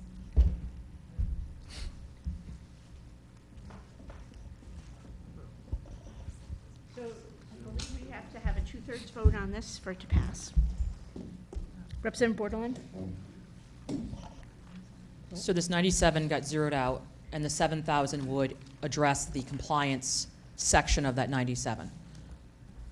Yeah, for the network redesign, yes. So that number next year CIP should be less than 97 is where this would get that section up to date and get us. It will get that section, but as you can see, if you look at the plan, as we're moving forward, switches, infrastructure improvements, network upgrades, internet bandwidth, wireless, there's a lot to be addressed up there. Right, but this would get us the security part in It's a good compliance. stepping stone to get moving. Representative Newsom? Thank you, Madam Moderator. So the $7,000, you really, I mean, everybody thinks this is going to go to the compliance, but it may not necessarily, because that's not necessarily the top priority, right? It's true. Like I said, my top priority is the firewall. So. But this will So help everybody, yes, a lot. it will help, but everybody's voting on this assuming that that's what's going to happen. And I'm just pointing out that that's not your top priority. Thank you. Representative Mello Miller, this can be your last time speaking on this. So can I ask, what would be your top priority if not the compliance? Well, the compliance is, but But like I then- said, I have a public safety building up there with no firewall on it, which is CJIS's biggest complaint that we have right now. And locking people out and do two-factor authentication you'll see it in the next one. Those are high priorities. Network redesign, it would be nice to do. It would work good with the firewall and the two-factor authentication, but I was going for the whole thing or not. Okay, and just to follow up to that, so I apologize. So let's say we vote 7,000 in. So you would come back next year and ask for essentially everything else that wasn't covered in approving for this year. You would still be needing to ask for it because you're still needing to update all of the software. Correct. I would reassess it, rewrite the CIP, and look at what's important to move forward with the public safety building up So there. eventually, we're going to have to pay for this one way or another. We're going to have to put money towards this. Sooner or later, yes. So actually, the technology changes all the time, and I'm assuming the prices do too. Is there, any likelihood that some new, better technology might come up on board and be made in China? And just joking. Something that would be cheaper? Well, actually, when you go with new technology, it costs more. Okay. If you wait a year or two back, you get the discount. Representative Whitney? So I just want to be clear, within the CIP, if we allocate any money to that, it cannot be spent on a firewall. This part, it's pretty narrow, actually. The only choices are, if we allocate $7,000, it's got to go do something in this list. Computer room improvements, servers, network redesign to address the criminal justice information system, compliance, record retention, including audio and video surveillance system assessment. So my question is, among that list, which you can spend these funds on, which one of those is your priority? And then just a statement, It seems like a pretty important thing for a town to do, and looking forward, $7,000 is a pretty low threshold to get started now. Our town is rife with issues that we've postponed and put off. It's good to at least start on something. Thank you. Representative Monahan? 2 points. I think I already ceded the the floor. $7,000 figure, if this is a CIP, doesn't it require a minimum? Apparently there was a question asked. I didn't hear it, but maybe. Yeah, I would put the $7,000 toward the network redesign. Okay, sorry. What it's I appropriate apologize. for. So the $7,000 figure, I think if this is a CIP project, doesn't it have to be a minimum of $25,000 by definition, number one? And number two, looking at page 227, it looks like you really want to fund for 2020 $427,000, right? That's the plan. So it's 427 plus maybe whatever you didn't spend this year. That's correct, yeah. As we move forward, yes, but like I said, I would reassess the CIP next year. It probably will not be $427,000. It would probably be a lot less. I would prioritize it a lot better. This was put together by our consultant, and I guess money didn't really matter that much. So I will schedule it out as more of a high priority public safety issues and town issues. So it would be significantly less next year than the $427,000 for 2020. Representative Katowski? Thank you. I just have a question, and I've been talking to the town manager about this. Just overall, I think that there's too big of a culture of consultants in this town, and I was just wondering why the IT director needs a consultant. This was actually a pretty big project. We've consulted with our client first for a couple of years. We started with we're still working with them on the financials, the ERP system. It morphed into the decision was made, it wasn't even made by me, it was made that we should do an assessment of the public safety building and see what issues we have up there, and they came up with quite a few of them on the CJIS compliance.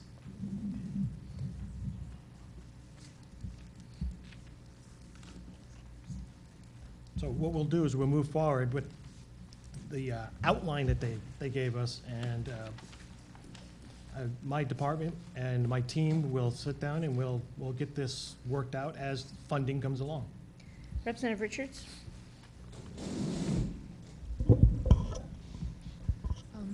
Excuse me if I missed it, but I didn't hear a response to Representative Monahan's comment that can we have a CIP that's less than $25,000? We had that discussion at the town council meeting. We also have item 3C that's only 12,000, so it does happen, and Cindy was there to verify that that is okay to put in. So I assume if 12,000 is okay, that 7,000 would be okay. I'd like to just note that the flip side occurs too, where we have items that are purchased in, say, Public Works budget that are more than 25,000. So I was actually curious about that, how some things get in and some things don't. Maybe we can have that discussion when we do Public Works.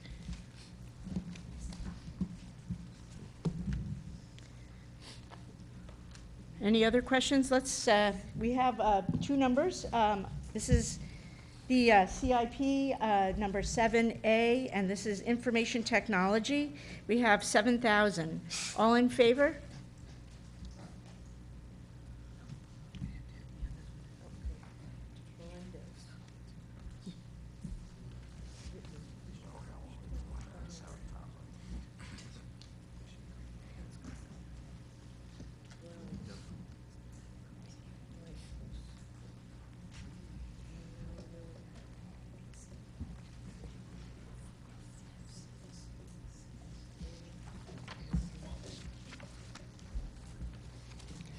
Any opposed?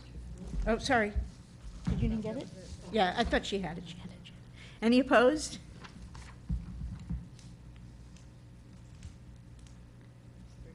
Any abstentions?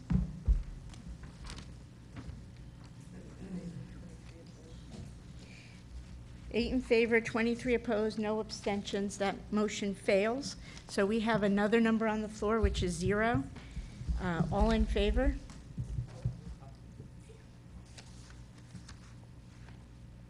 Any opposed?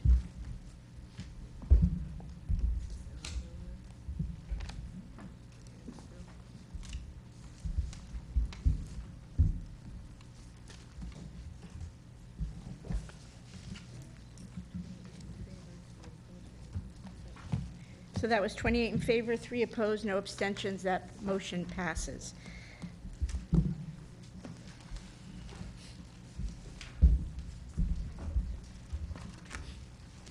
Okay, the next account was the IT security on page 228.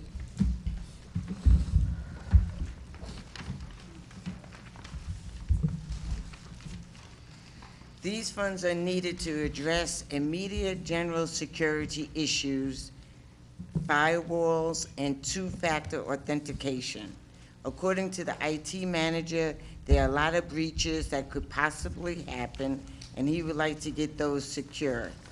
Representative Casper asked about outside funding. IT manager Hancock said there are no Homeland Security grants. They cannot find any funding. The IT manager explained to the committee about firewalls. According to Klein First, there's supposed to be a firewall between public safety and the rest of the building. This prevents public access to public safety information. Representative McDermott asked if police upload data from camera. The response was some do. The older cameras can't upload. CPI will address issue in future years to get the older cameras upgraded. Representative McDermott asked if the Board of Education interfaces with the town, and the IT manager said the Board of Ed and the town have separate networks. And the number in the committee, and I moved $92,000. Is there a second? Second. All right, we have a number on the floor for CIP 7D, IT security, and that's $92,000. Is there any discussion? Representative Newsom? Just want to say as a taxpayer, I resent that one part of the town is using one set of systems and the Board of Ed is using another set of systems. It seems to me that we're working so hard on trying to come together as a town and be consistent, for instance, with the technology that we're going to be purchasing, the new microphones, everything else, you know, the IT. I don't understand why we can't get our computer systems between our largest function, the Board of Ed, and the town to work a little more closely together. Thank you. Representative Bordelon? So under this, thank you, Madam Moderator. Under the CIP, I see 3 items that are totaling the $92,000. Can you just tell me how all of these are linked together? And once again, just like Representative, I would say his last name wrong. Newsom said, I'll state again, we need to get these systems. I mean, we could probably be down several staff and save money by consolidating. So I think we're just wasting money out the window here. This town needs to consolidate. We need to work as one team and utilize all systems beyond the same networks and policies. So what if we just funded the firewall, for example? My other concern is how long have we been out of compliance? Are we allowed to leave systems sitting like this unprotected? Why does it wait for a CIP? Why does this not come to the table sooner?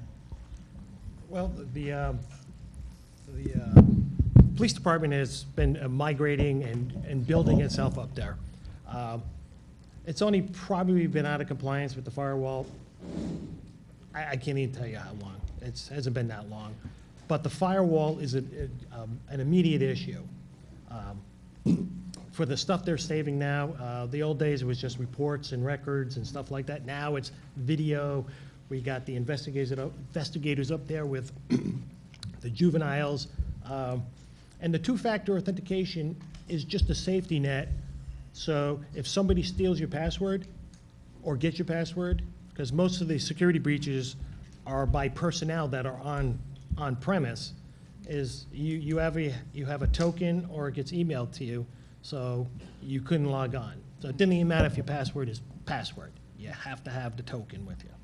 So right now, we've been set out of compliance, we don't know how long, but this was not a CIP last year, I don't believe, correct? No, it's not. Okay. So with that being said, the 27,000 would do the firewall. We've been sitting out of compliance for a while. The other two items are not directly linked from what I read and did some research. If we did the firewall, that would address the immediate issue, correct? The actual firewall is actually 47,000. Oh, so the number changed? No, in 2023, that's upgrades to the firewall, software, to refresh the firewall. So the firewall portion of this CIP is 47,000? Yes. Thank you.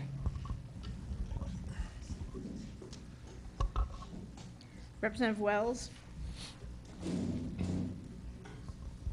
About the, excuse me, about the, whoa, about the firewall, I'm assuming this is quite a bit hardware.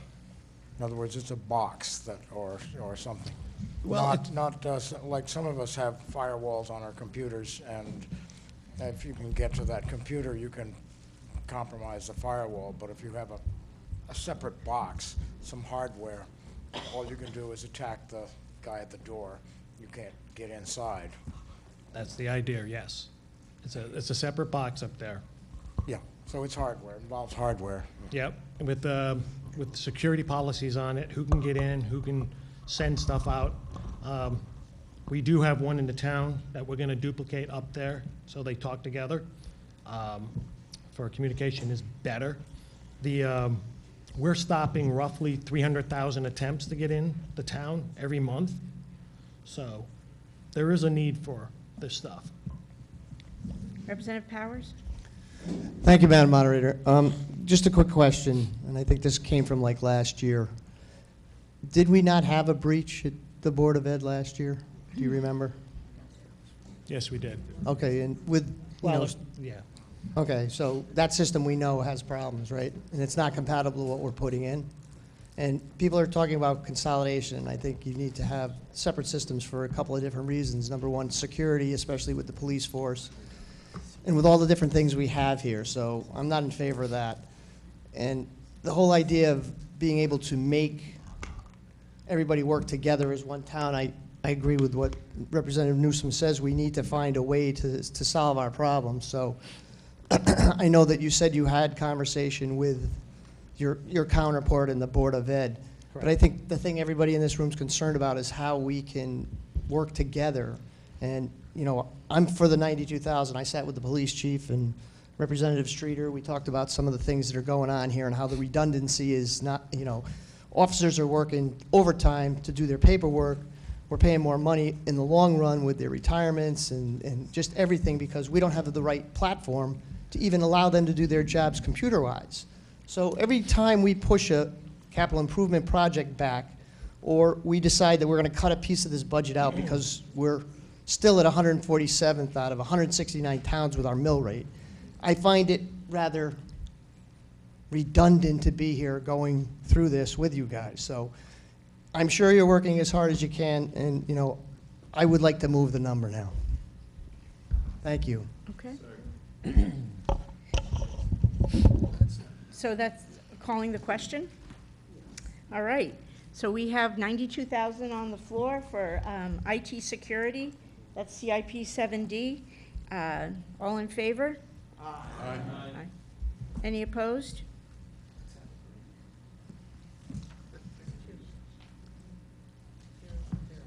What? Oh, that was the to move the question, you're right, sorry. So now we have, thank you. Now we have 92,000 on the floor. All in favor? All opposed? Any opposed? Any abstentions? All right, that motion passes 32 in favor, 0 opposed, no abstentions. I'd like to call a recess for 10 minutes, so please get back here at like 5 of if you can. And there's lots of food from District 2 right now over there.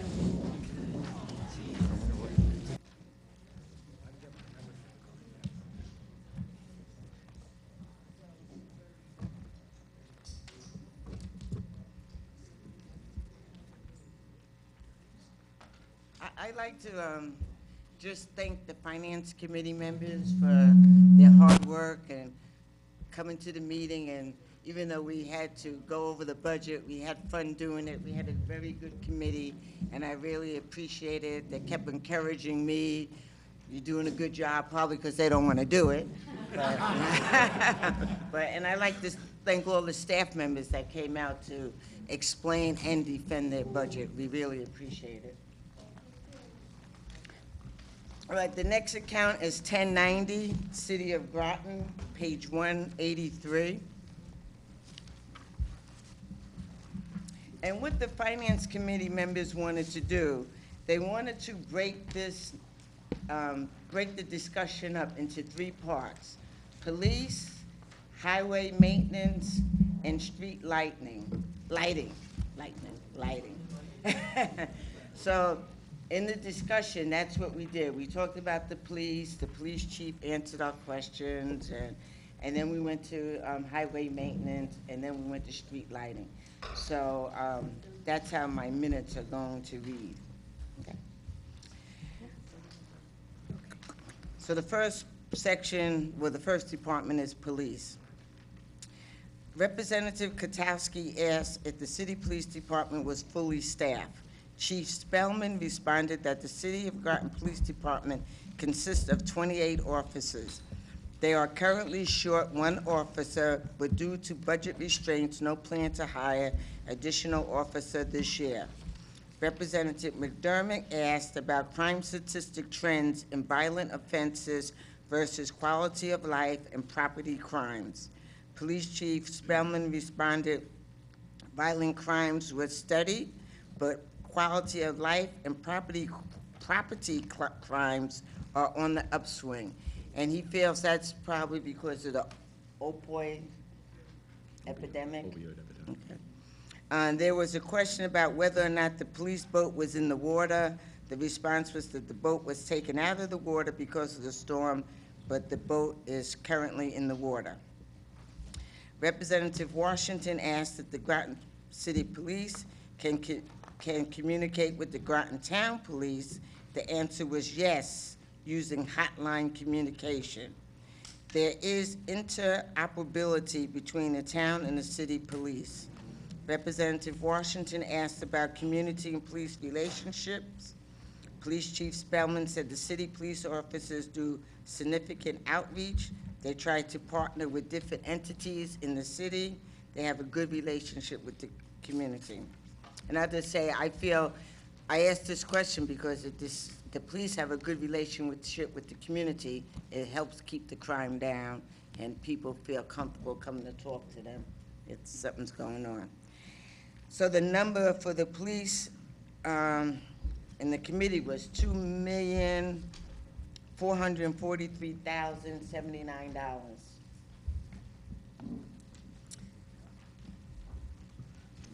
$2,443,079.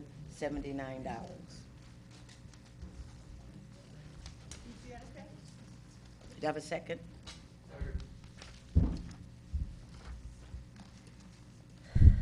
All right, so we have one part of account 1090, City of Groton Police, on the floor, $2,443,079. Any discussion? Representative Newsom. Thank you, Madam Moderator. Chief, I know you said that because of tight budgetary constraints that you weren't planning on hiring for that open position, but is the salary for that open position in this account right now? No, sir, it's not. Thank you.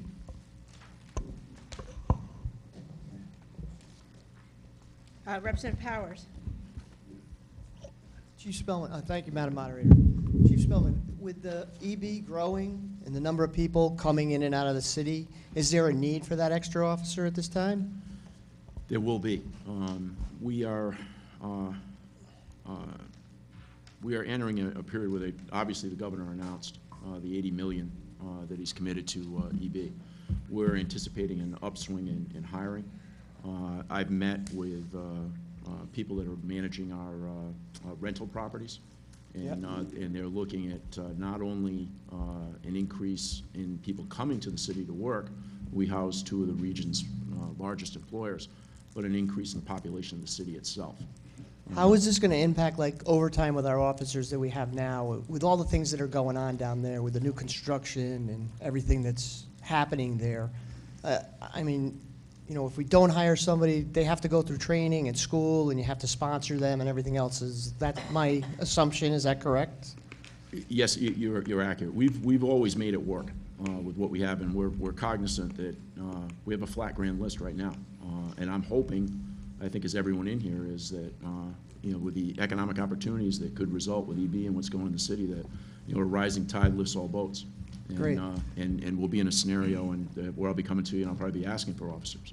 Okay. But as it stands right now, we got to live within our means. And I've discussed with my sergeant staff and personnel in place that, you know, we're looking at about an 18 to 24-month window where we've got very limited means and we need to plan for the future. And we need to make do with what we have. And one good thing that has occurred out of cuts we had in the past, we've learned efficiencies and how to deliver with what we have in our budget. And, Great. and go So from there. are we going to see a new officer, do you think, in this next, not this budget session, but the next one? The next one. It's early preliminarily, and you know, I would love to go to top staffing. I would. We could, you know, there's a lot of things we could do. But I have to exist with what I know that the taxpayer can afford at this time. Well, I'm sure the body will keep that in mind. Thank you. Thank you, sir. Representative Bordelon? Thank you, Madam Moderator. I'm in full support. I have seen the increase in car break-ins.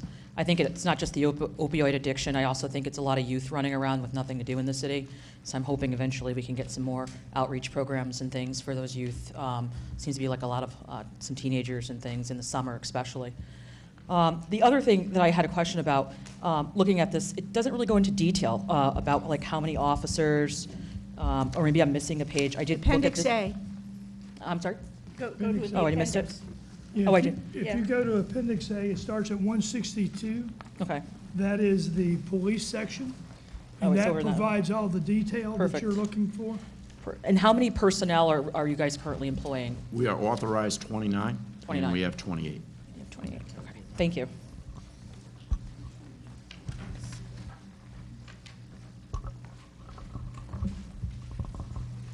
Any more discussion? So we have a motion on the floor for Groton City Police, $2,443,079. All in favor? Aye. Aye. Any opposed? Any abstentions? Motion carries. I believe it's 30-0. Okay. Thank you. The next was the highway maintenance budget.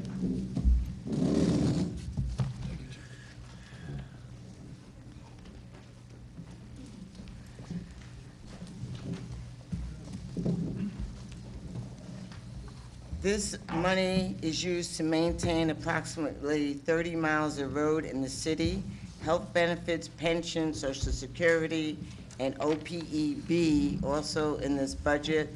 The Highway Department would like to replace a 2005 tandem axle dump truck equipped with a snowplow and sander. The state aid road funding was reduced by 50%. Therefore, the Highway Department is asking for $2,050,863, and that number was voted on in the committee. So I put a motion for $2,050,863. 59,000. No, 50? 5-0? should be 5-0, right? Yeah. That's what I have. I double checked the numbers. Yep. Okay. No, I think my. Second? Second. All right. So we have a motion and a second, $2,050,863. Representative Monahan? Thank you, Madam Moderator. Madam Moderator, this is the money that caused us last meeting to vote, the last regular meeting, to vote $35,000 to conduct a study with jointly with the city to figure out exactly if we can come to an agreement about how to figure out this fund.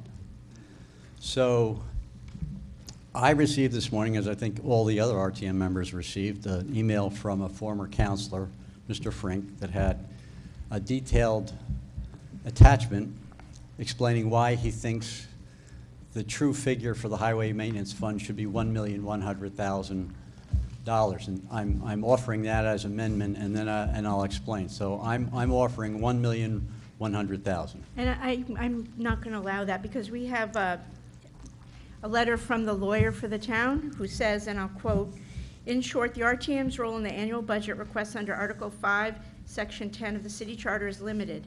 The RTM may vote, but pursuant to longstanding custom, may not change the amount provided to it by the town council." Madam Moderator, can you tell me what the date of that letter is?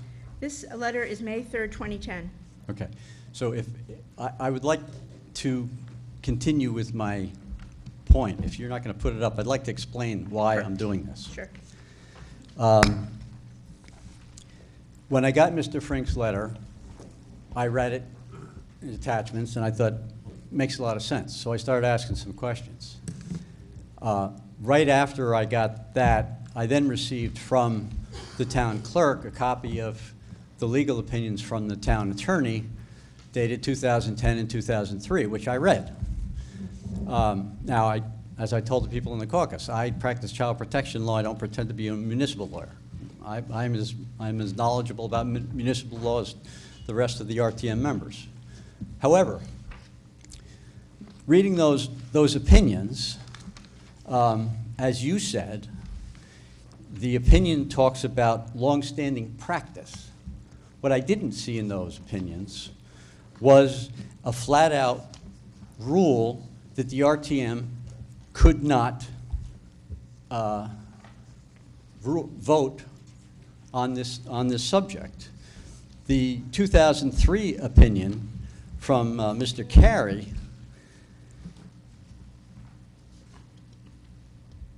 talked about if the town has been doing it this way, we ought to continue doing it. Well, I, like every other member of this RTM, when we first arrive, when we start going through the budget system, have no idea. And everybody says, well, you got to do it this way. And my position is, after reading the legal opinions, we don't have to do it that way. The function of the RTM, we've been doing this on every single item, except for some reason on this. Why? Because of some capitulation down the road and earlier that that's the way we're gonna do it. But there's no legal reason, from my reading of this, that we cannot, as the RTM, insist that we have a voice on this. Why are we,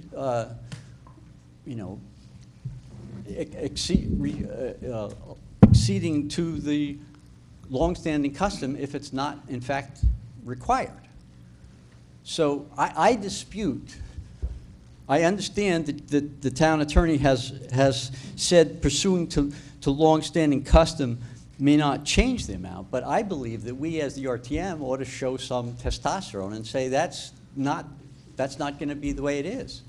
Our function as the RTM is to review these things. What about this particular account is different than all the other accounts? Especially since we're now engaged in discussions about how to figure out the proper amount. So I understand that the town attorney has opined that. I think that the motion should be made and people want to correct it, fine.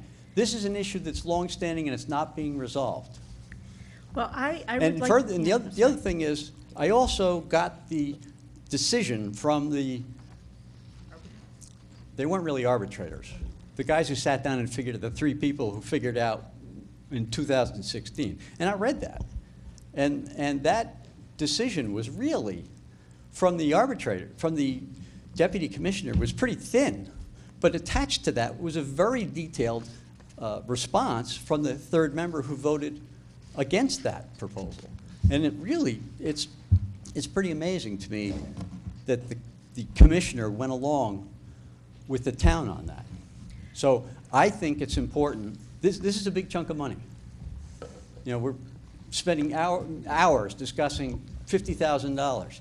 This is a major issue, and it's time to force this to a conclusion, and I think now's the time.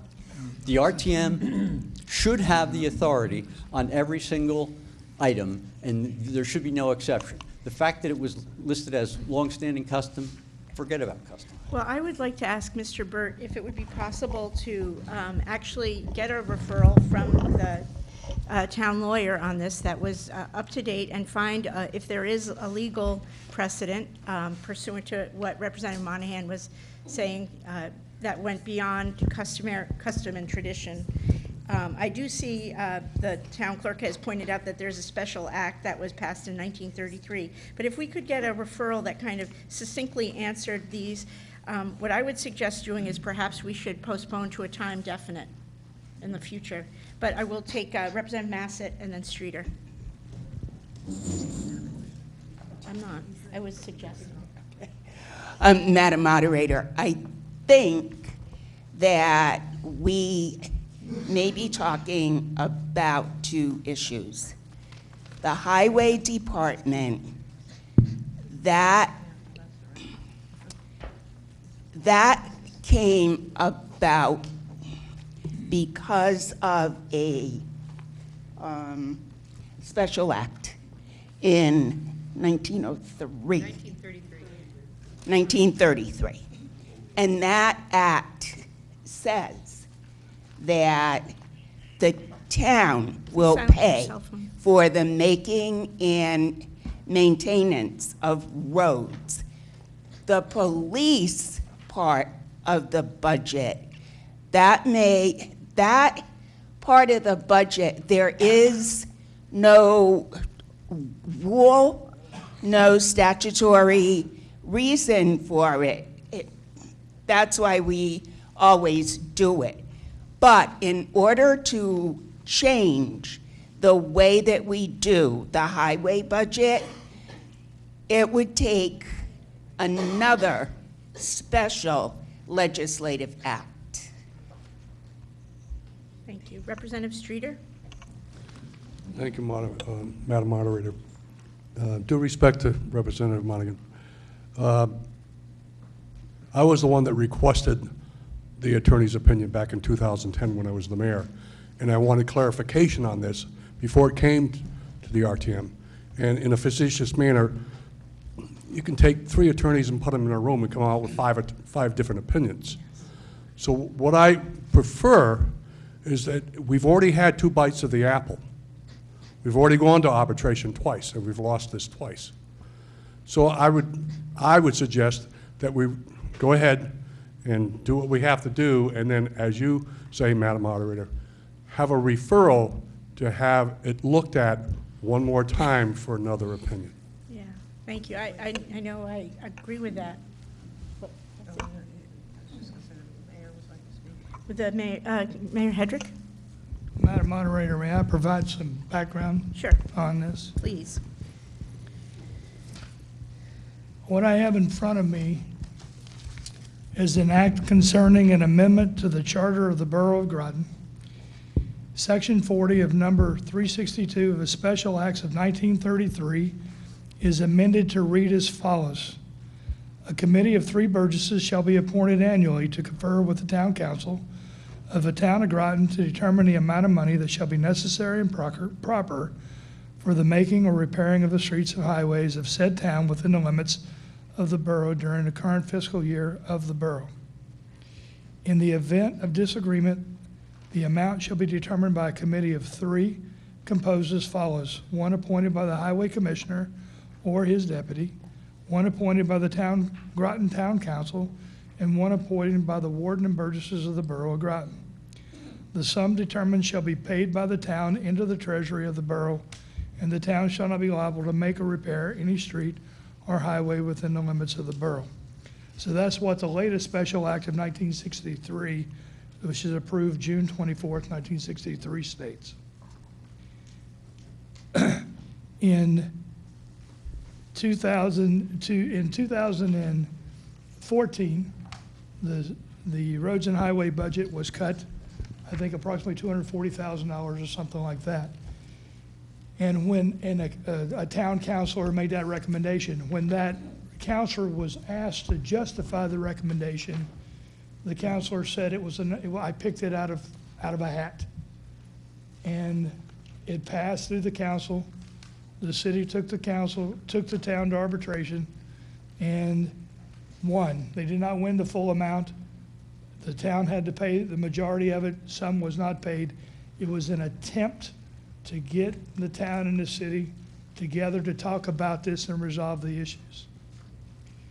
As a result, there was a committee of 3+3 that was put together. There were 3 town councilors, Morasic, Frank, and Watson, and 3 city councilors, Jervis, Garish, and Hedrick. And we met for probably 6 or 7 months. In the end, we were unable to agree on the method for which to use to compare back and forth.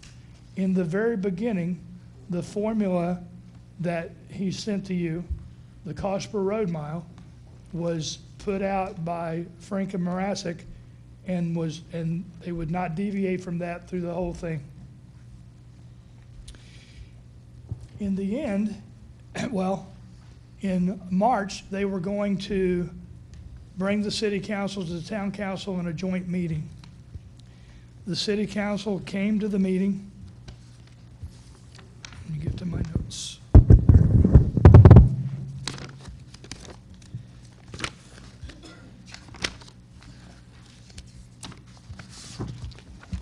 There was a special joint meeting with the city of Groton on Tuesday, March 31st, 2015. And the minutes cover it this way. This was the City Highway Budget Committee update. It was going to be an update to the councils. It says, Mayor Galbraith expressed surprise when the town attorney, Matt Auger, was present in the audience. She stated that she would like the opportunity to have a city attorney present if necessary. Mayor Schmidt noted that because the city has brought up the issue of arbitration, the town feels the attorney should be present. And actually, at that time, the city had not brought up the issue of arbitration because we had not been wronged yet. There was no reason to talk about arbitration. Discussion followed on asking the town attorney to leave. A motion was made by Councilor Morasic, seconded by Councilor Dela Cruz, to ask town attorney Matt Auger to leave the meeting voluntarily. Councilor Surf expressed her opposition to the motion, noting that arbitration is not indicated by the town, but by the city, which puts the town on the defensive. The motion failed by the following vote, and so therefore, the next that was discussed, Mayor Galbraith left the room to confer with city councilors about whether or not to continue the meeting. When she returned, she declined the invitation to join the town council meeting.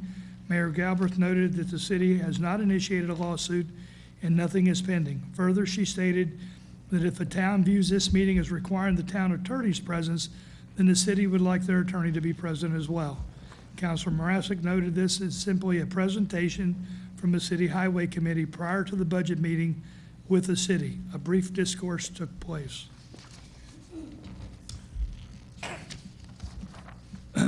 During Saturday, April 11th, when we were to meet for the budget review, we were then presented with a handout that went through the cost per road mile calculation, and there was a reduction of $830,000 that came out of that, and that was passed unanimously, and there was no discussion. There was no discussion with the city of the $830,000 reduction. There was no discussion about where it came from other than the simple formula of total cost over road miles. There was no discussion about implementation through phased implementation. And as a result, the city of Groton used the method that is called out in the Special Act. And on October 5th, 2016, the Department of Transportation issued the finding, and there's a whole bunch in it, but the bottom line is, therefore, the majority of the panel concludes that the expenses budgeted are the amount of money necessary and proper for the making and repairing of streets and highways of the town that are located in the city of Groton. So the city of Groton prevailed to the full amount of $830,000. Now, there's a couple other sections that I want to talk about here. It says, the panel further recommends that the city and town apply the resources, time and dollars that might be spent on future litigation to the process of determining the actual itemized expenses and actual maintenance effort or standard that cannot be justified under a special act. The panel recommends that the city and town jointly engage the appropriate maintenance and budgetary expertise to develop a comparative analysis of the city and town budgets to determine the differences as to the cost structures and standards and levels of effort. The Department of Transportation would be inclined in the future to make demonstration of a good faith effort to initiate and execute such an analysis, a condition precedent for any future hearings or meetings for arbitration under the special act. The outcome of this proceeding was determined by the absence of any quantifiable basis on which to reduce the city budget. However, failure to engage in an effort to provide usable information could change the inferences that support the finding. So that was the discussion, the finding from the Department of Transportation of the state of Connecticut. During that, during the discussion, the method of which Mr. Frank now, because he's not involved in it, he's just like anybody else, wants to send you an email. During that discussion was brought up about cost per road mile, and that was not validated as an effective measure on which to use to reduce the city's road and highway funds. So should you decide to go into that now and use that same formula that was not upheld during the previous arbitration, that might not go well. The second thing, and actually more importantly, is that the town manager and I have been talking, and we have our departments, and we have worked on the RFP, and we have reached an agreement on what the RFP is, and we now have an RFP. We have money from the town, money from the city to start the analysis of road highway maintenance, of a comparison between the city and the town to determine where are we, cost effectiveness, how are we doing it, is the city good, is the town good, you know, back and forth, those kind of things. There are things that were never actually researched. For example, you go in, you read some of Mr. Frank's information, he said, we did a list. You're right. The town, if you look at the list of items, the town is doing what a public works department does, and the city is doing a list of items that a public works department performs. What was not evaluated during the 3+3 is how many times the city is doing it versus how many times the town is doing it. How many man hours does it take to do a function versus how long does it take the town to do a function? So the meetings of the 3+3 really was not fruitful and did not yield anything substantive. Again, I've talked to the town manager about this, and we are hopeful that this next, that the RFP that we're into now will yield us something. 6 months, is that? So the estimate rather for the time frame for the accomplishment of this is approximately 6 months. So that's the information. I think that brings you up to date on the history up to where we are now and what we have discussed and what the town and city are working on together. The city and town are working together through the town manager and the mayor. I have several of my department heads working together. Finance is working with Cindy. Beach and Parks, Mary Hill is working with Mark Berry. Barbara Goodrich through planning is working with John Reiner. We're working on TIF together and things like that. So the city has reached out and is trying to build bridges and mend fences with the town to do things like that. And yet, when something like this is sent in, it's sent and it ends up being a wedge issue that is trying to further divide the city and town. So there are efforts that we are trying to do in order to look at where we can find efficiencies and cost savings for the city and town. So we are looking at those kinds of things. So with that, I will stop. Thank you. Thank you, ma'am. Thank you, Mayor Hedrick. Representative Whitehouse?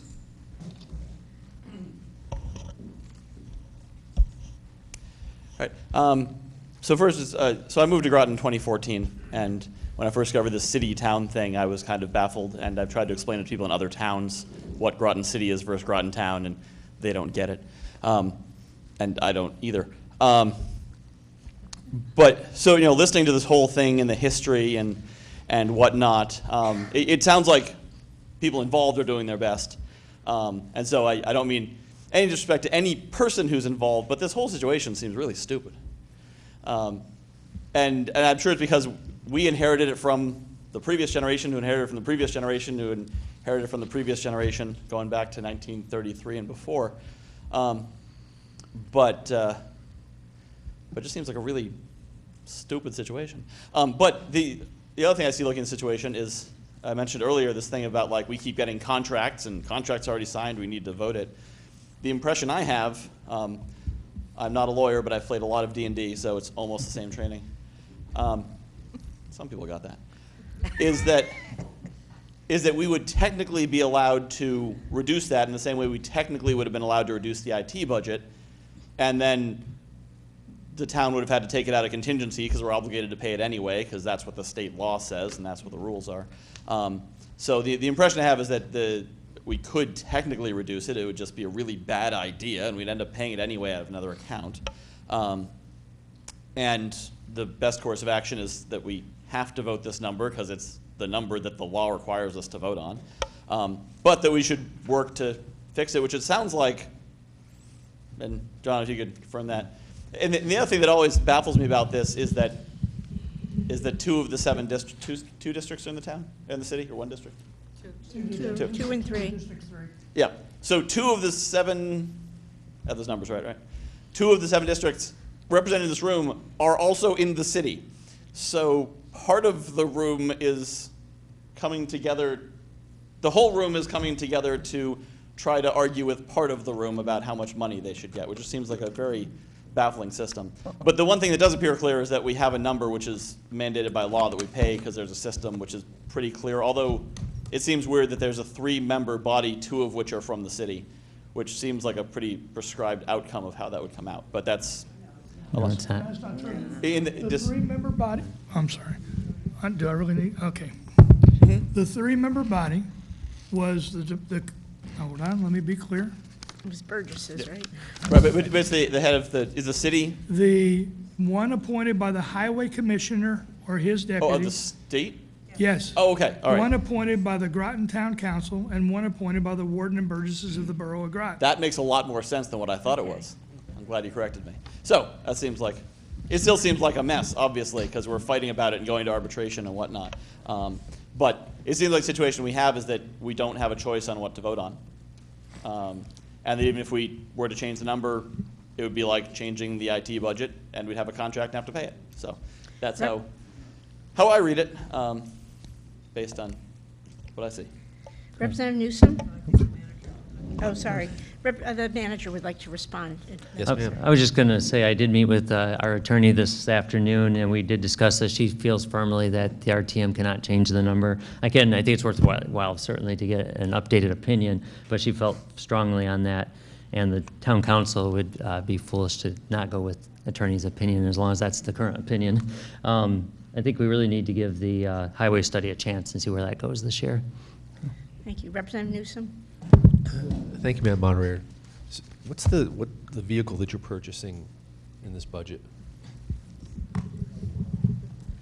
And have we always purchased, has the city always purchased vehicles through the highway maintenance account? Yes. Okay. It's I just don't remember that ever happening. 10-wheel dump truck, 12-yard, holds 12 yards. Because that's used in highway maintenance? And only highway maintenance? Only highway maintenance. Could you please give us your name and title, position? Tim Umrich, Public Works Director, City of Groton. Thank you. So I guess when I look at that, I don't see that as being a yearly cost for maintaining the roads to capital equipment cost. I mean, you could make the same argument that if you've got police officers who are, doing traffic around where roads are being maintained, that they could be paid for under this, the police car could be paid for under this, et cetera. I mean, it just seems like it's peripheral. Yeah. This truck's used 3-4 days out of the week. We haul gravel with it. We dig up our roads and concrete sidewalks with it. We haul brush, stumps. We plow snow with it in the winter. Thank you. Representative Casper, did you have your hand up? Thank you, Madam Moderator. I just wanted to respond indirectly to Mr. Frink's email. My contention is that he's comparing apples to oranges. Groton City is a urban environment. The roads include sidewalks and curbs. Groton's roads are suburban and rural and do not include sidewalks and curbs. Groton City has a large influx of, what was the number, 20,000 people each day in and out? Right, we start out with about 10,000 in the morning, and then due to Electric Boat, Yukon Avery Point, and Pfizer, we have an influx of approximately 20,000 additional people in and out every day. And that's, if you know anything about roads, traffic is one of the big wear factors. You can't really compare the two numbers per mile. You might as well look at I-95, say, what does that cost per mile? Or what is it for Route 1, which the state pays? And his argument was weak. He just came up with two numbers that are unrelated to what they represent. That's all. Thank you. Representative Whitney? Thank you. This is a procedural question, but first I'd like to say it's odd that the RTM for years has been able to vote on a number but not change it. So the only outcome would be to approve it. so that part sounds weird. And so my offer, I think the procedural question I have is, why are we splitting up and voting on cost centers?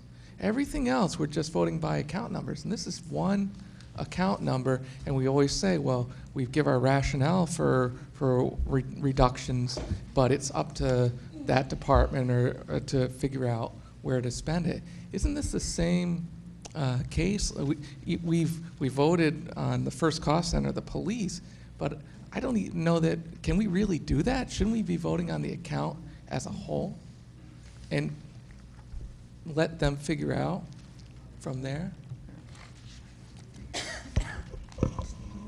Mr. Burt, did you want to answer that? Well, I think the difference is that there are legal requirements on the highway budget, whereas there's not on the police. So in effect, if you cut something as a whole of the budget, you know it's going to have to be the police then. So I'm not sure it makes much sense. I mean, if you should discuss the police then if that's really where the cut's going to go. So. I guess just straightforwardly, my question is, can the RTM vote on cost centers, or does it have to vote at that higher level of the account numbers? I believe you can vote on the cost centers, right? Unless Cindy wants to correct me.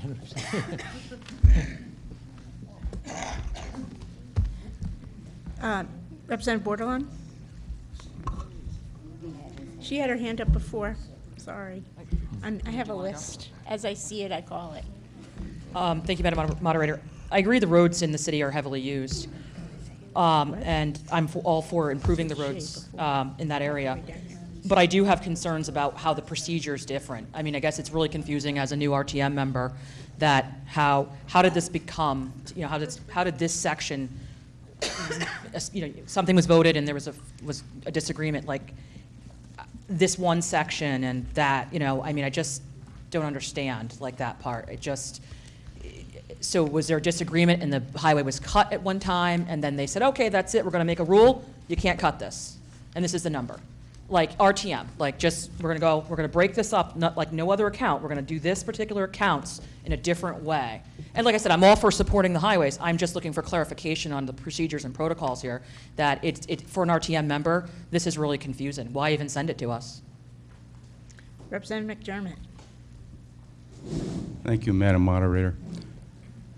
I'd like to see the process unfold that they've already started. I don't know if everybody realizes just how important this communication that we have between the mayor and our town manager is. This is the first time I remember anything like this even happening before, that these people are getting together and accomplishing something, because we're going somewhere with it. That's more important than anything else that's going on. As far as the highway situation is concerned, I'm just curious, have we ever asked a third party, a private contractor, to compare doing these roads? There must be some roads within the town and the city that are reasonably the same, and ask a third-party contractor who would come up with a number. I'm just curious if that's ever been done.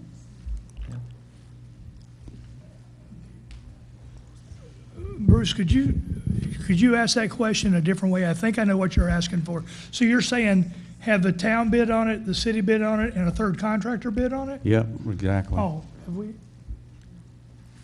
And what would be the differences that the private contractor would come up with? In other words, how would he analyze the problem as opposed to the way we analyze the problem or the city analyzes the problem? Well, I'm not 100% sure of that process. I will tell you that in the town paves their own roads. The city does not pave their own roads. They used to years ago, and then they found it was more cost-effective to bid it out to a professional contractor, that's what they do, because they already had best practices identified, and they already had their overhead covered, and that's what they did. So we could bring somebody in to do that, and I know that's one of the reasons why we don't pave roads anymore in the city. Well, I know Groton Long Point doesn't either, and they have a pretty good record down there as far as costs are concerned. We've been doing that. I believe the town's done it the last, I think we've been doing it lately, helping them pave. I can't hear you, John, sorry. I believe that the town's been doing some paving in last two projects we've done the paving for, because we were found to be cheaper than contracting out.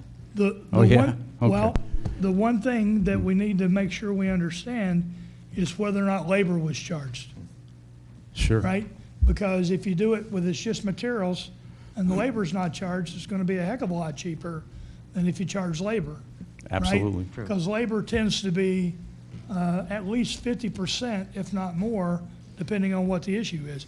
So, you know, that's one of the things. One of the counselors asked me if I would be willing to let the town pave in the city and us do sidewalks for the town.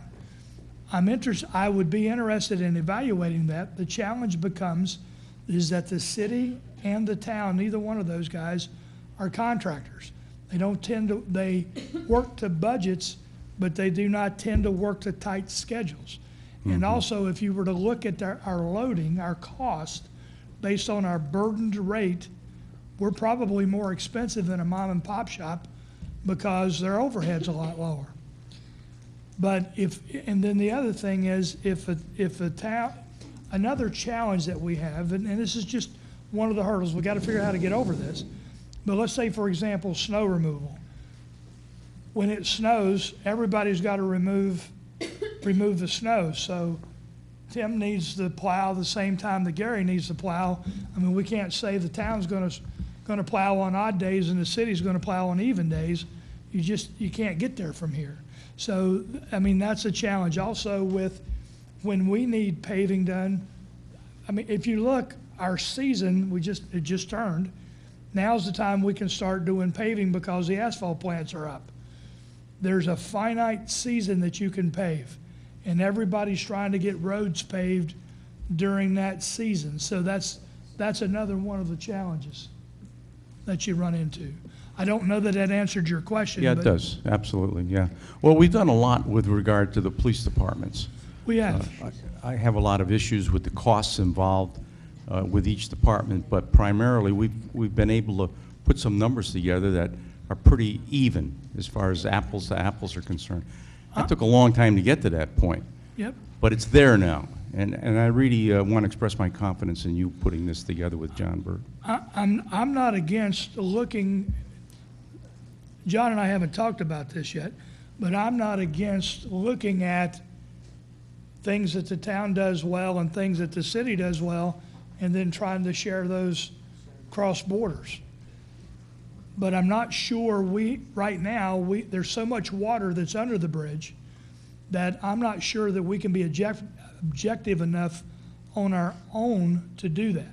I think this study will allow us that opportunity, and then if there are best practices, I think we should certainly take a look at that and see if there's a savings between the city and town. Because I agree with you, I'm a taxpayer too.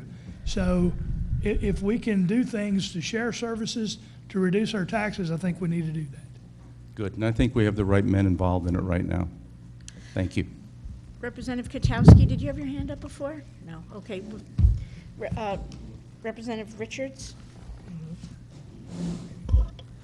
Thank you, Madam Moderator. It seems to me that we can either accept the town attorney's opinion and approve the number that's in front of us, or question it. And that would require taking some time to look into it. I'm not advocating either, but I'm going to move to postpone this account to the last date of our budget session to see if people want to do that or not. The 21st, or which? The 21st. Mr. Burt? I just want to point out that, yeah. oh, sorry.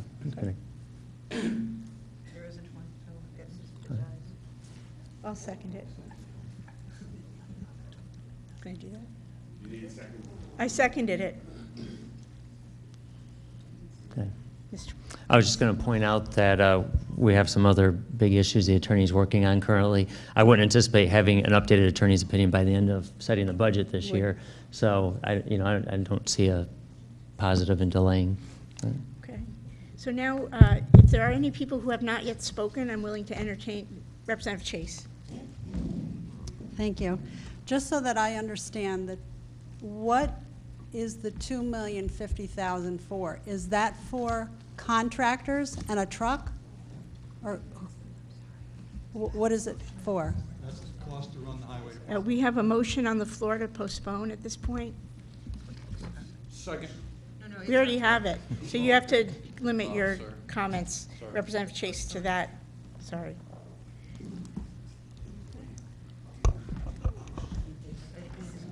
Is there any discussion on that motion? Representative Casper? Thank you, Madam Moderator. I don't see why we would postpone it. I think we have to do the number. We don't have a choice unless we're going to go into another lawsuit, followed by arbitration. I mean, we really, you could say, why do we have to, why is there something here that we can't, put a different number up? This budget is full of items that we have to vote on that are just procedural votes because we can't change the number. The numbers are what they are. Like debt service and there are plenty of other examples. Even the appropriation for Mumford Cove, which isn't really an appropriation because Mumford Cove pays it. But we have to vote on it, and you can't change the number because it's built into the system. So I wouldn't get all uptight that, gee, we're the RTM and we should be able to change every number. That's not a fact of life in this budget or in any budget. So I don't see the point in postponing it. I think we should just get it over with because the alternative is ugly. Representative Newsom? A lot of times we come to this budget session and these things come up and we feel like we need to take immediate action. And you'll see the same thing with Groton Long Point when they come up next. And we're going to do the same thing. We're going to vote by cost center because while the highway and the lights are per state statute, the police are not. So we're going to do the same thing in just a minute with another organization. I think before we make a big decision, these things really should be thought through. I would recommend not putting off this vote. The town attorney has spoken at this time. If we feel like this is the wrong thing, we have a process that's currently ongoing with the two mayors, and I would recommend that we work throughout the year so that we don't come to the budget session and then have a quick about face on some things. So I would recommend voting the number that's presently in the budget book and moving on. Thank you. Okay, well, we have Representative Whitney.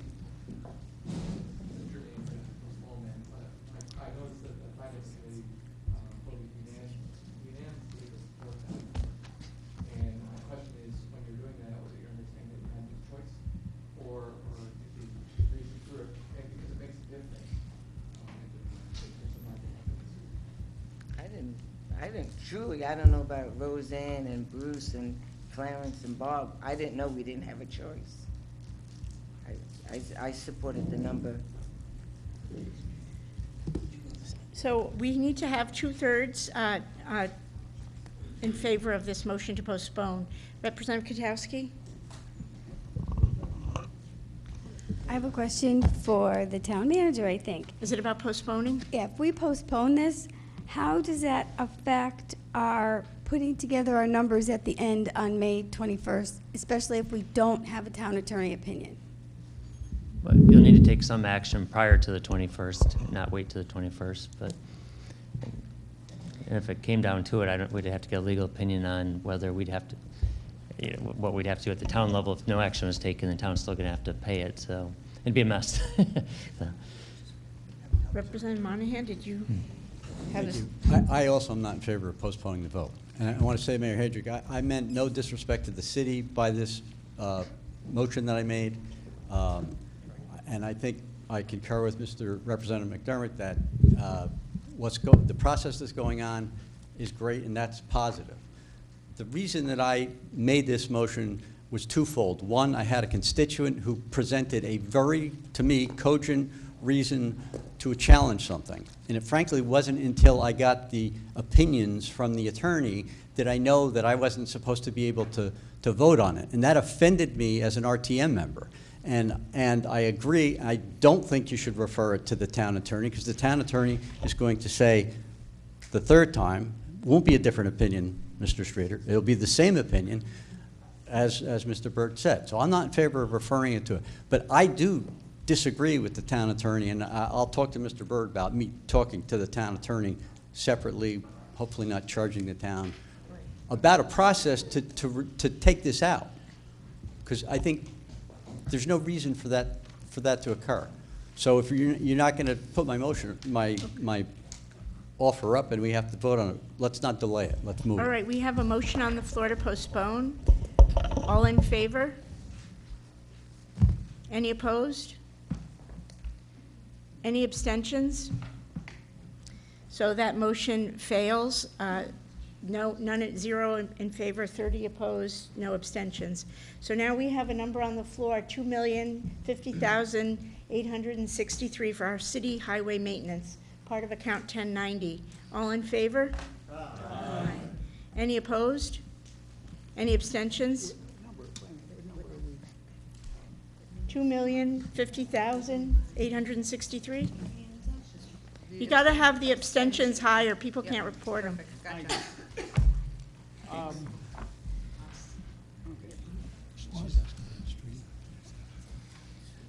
is the cost of the lights in the city. On page 4. Okay, and that passed 28 in favor, 0 opposed, 2 abstentions. All right, so the next, let Representative Washington continue. Okay, the next item is street lighting. And street lighting, and this is just the cost of the lights in the city that the town pays for.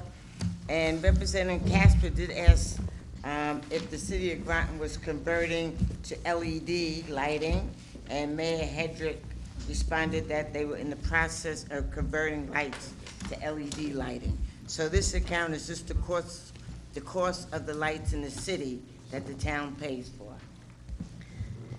So we have, it's 10 o'clock. I think since it's not quite 10 o'clock, we can continue, at least by that clock, we have 1 minute. But I do want to just interrupt you, sorry, to get a sense of the body. Would you like to finish up the city, at least?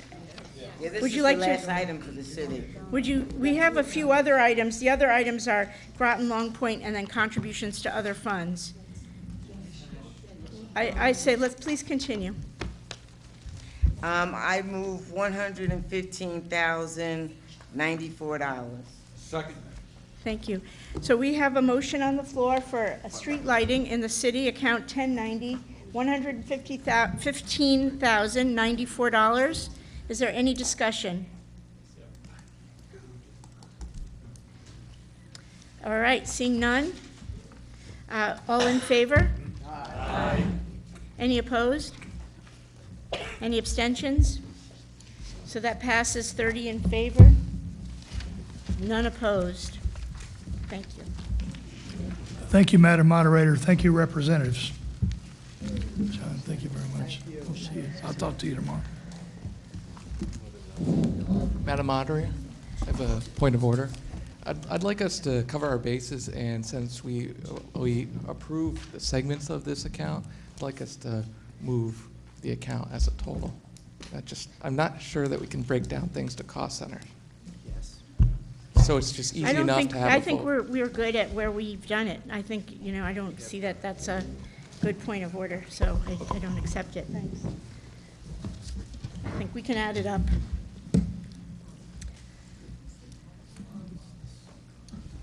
Okay, the next account is 1090 Groton Long Point on page 186. 1091, excuse me. Again, we broke it up into cost centers. It was just easier for discussion to break it up in cost centers. So the first cost center was the police department. Groton Long Point Police Department has 4 full-time officers and 4 part-time officers. Michael Flynn discussed the responsibilities of the officers. Crime is not high in Groton Long Point. Their busy season is in the summer. There was a discussion about the number of police officers in the department and what they actually do, and are that many needed. Mr. Flynn said there was an increase in medical expenses and contracts, and that's why he came in with his number. The committee moved $243,530. Second.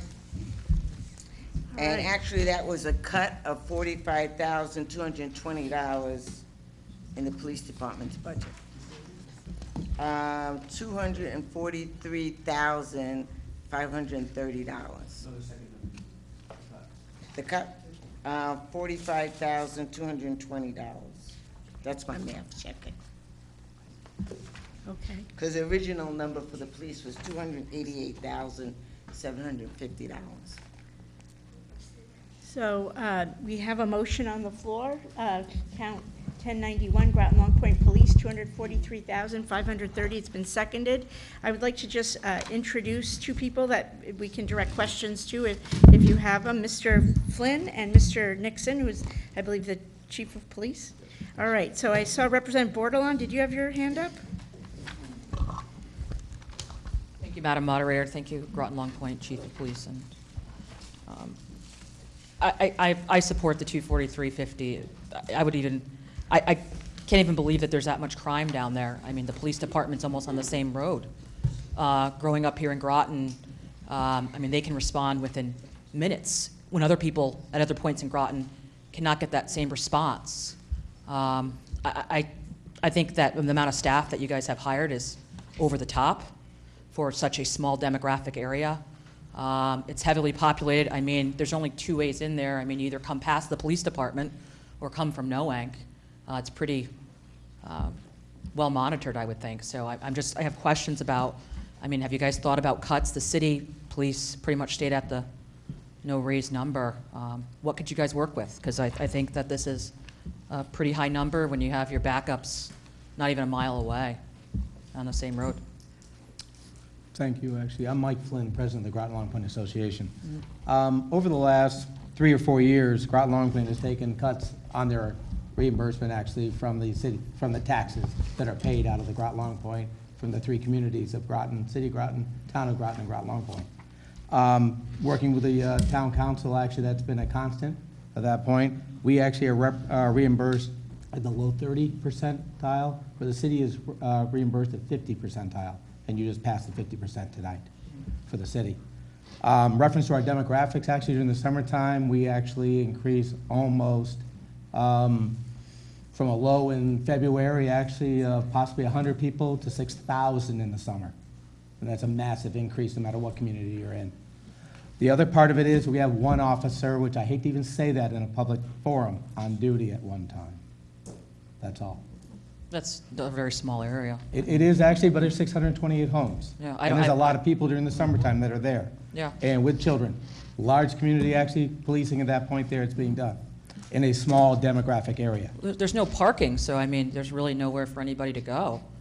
I mean, other than if you live there. So I think it's pretty high, you know, it seems like it's pretty contained and well, you know, handled. I think the numbers are kind of high. Thank you. Was there Representative Merritt? Thank you, Madam Moderator. I'd like to know the rationale for the decrease in the proposed number before we start making assumptions here. Roseanne will speak to that. Oh, I will recognize Representative Katowski wants to respond to that. Please, Representative Katowski, respond to that. I moved that number, and it was approved by the committee because I felt that since the town police were reduced a police officer and the city was also not funding a police officer due to the budget constraints, that Groton Long Point should be funded at last year's number. So it really wasn't a cut to their budget. It was just a reduction in the proposed increase. And that was my rationale. Representative Newsom, you had your hand up? Oh, you're good. Representative Mello Miller.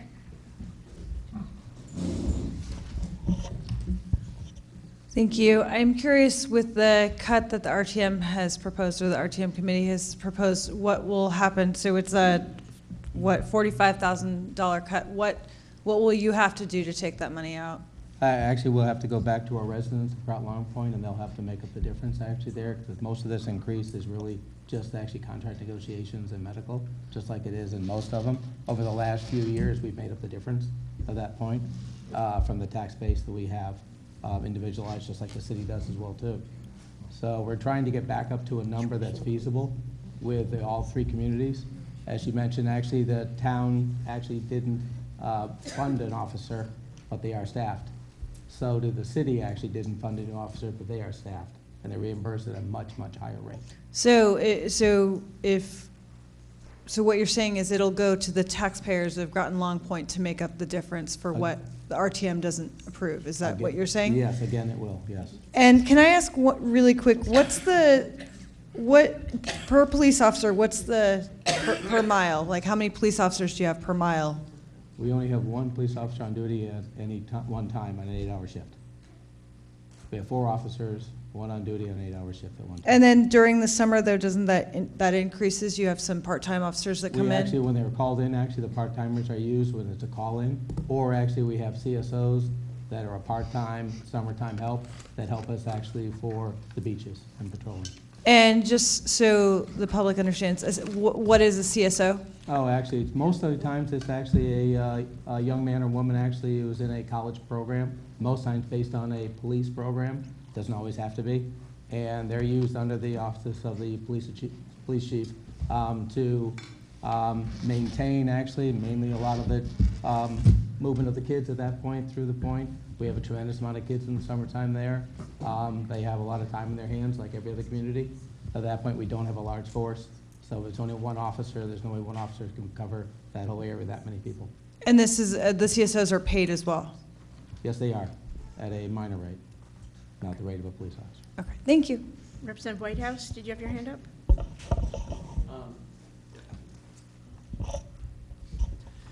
So I understand the structure. Is this like the city that Groton Long Point collects its own taxes that go to the association, and then this goes in addition to that?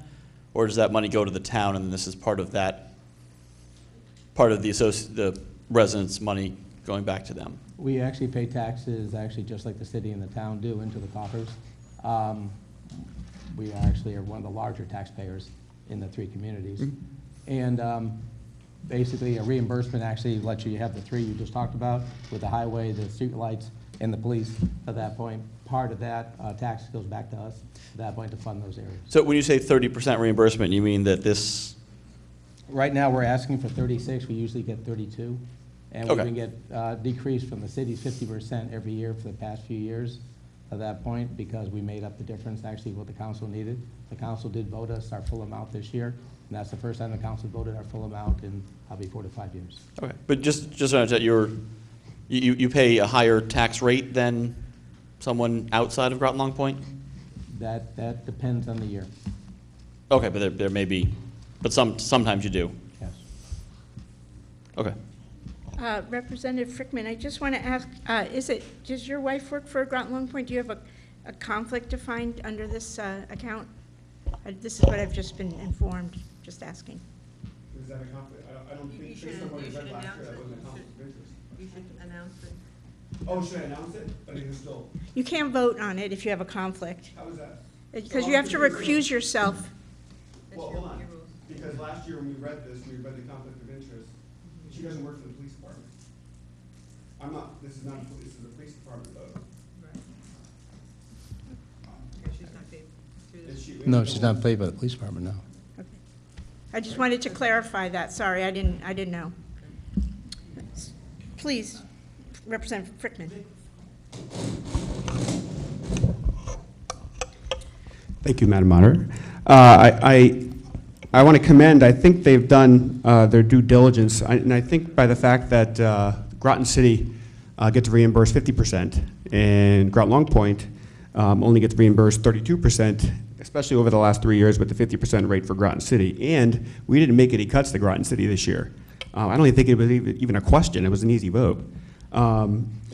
Including with the influx of the people in Groton Long Point and one officer on duty at all times, I want to move a new number. 288,750.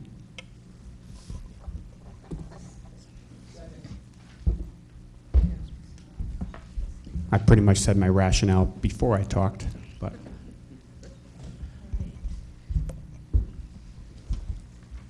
Representative Washington? I keep hearing us compare Groton Long Point to Groton City. The only thing I'm going to say is, anybody can come to Groton City. You try to go to Groton Long Point, that's all I'm gonna say. You try to go to their beaches, that's all I'm gonna say. Representative Merritt? I object to this in these words because I don't think there's any relevance here at all between Groton Long Point and the city. I've driven on those roads. The beaches are private property. People pay taxes on them. The roads are public, and it's getting late, and I'm tired of this discussion. Representative Newsom?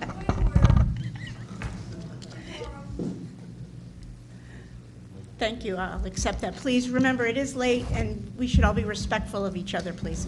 Representative Newsom? Thank you, Madam Moderator. I would just remind the body that Groton Long Point taxpayers pay about 15% more for their policing than other people in the town. And just like the city, if you live in the city, you pay an extra tax so the city can have their city police.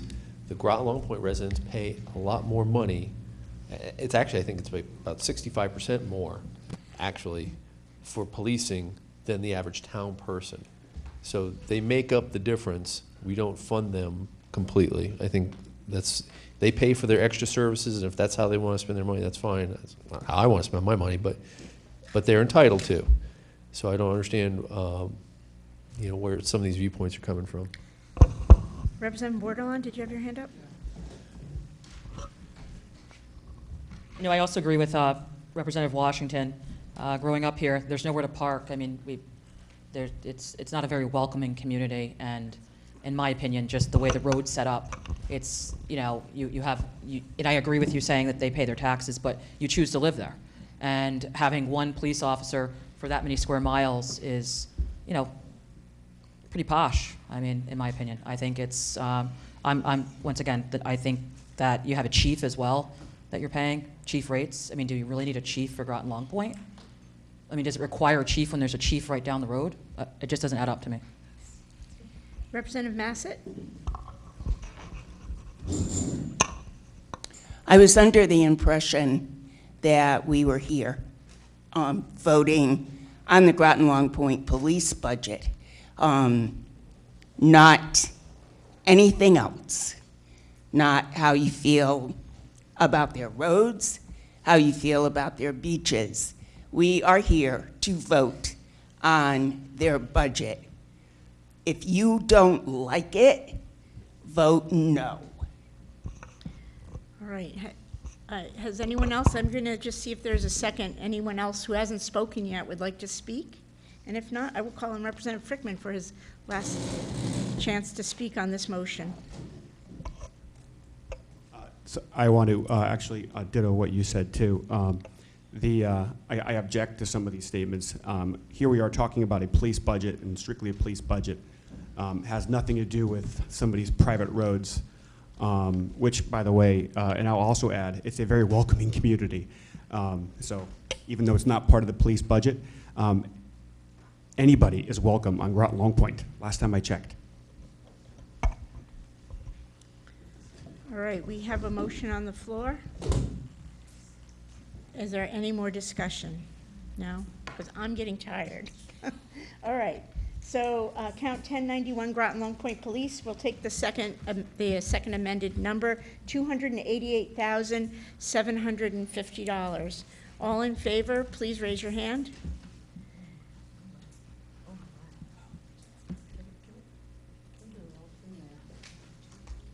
Roll call vote. There's been a request from the town clerk.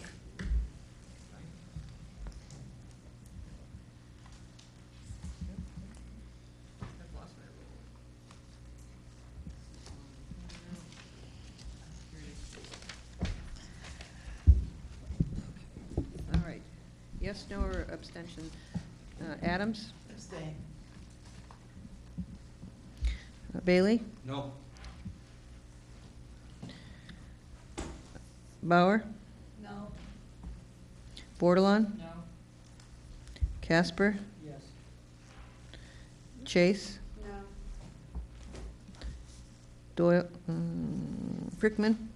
Yes. Hanscom? No.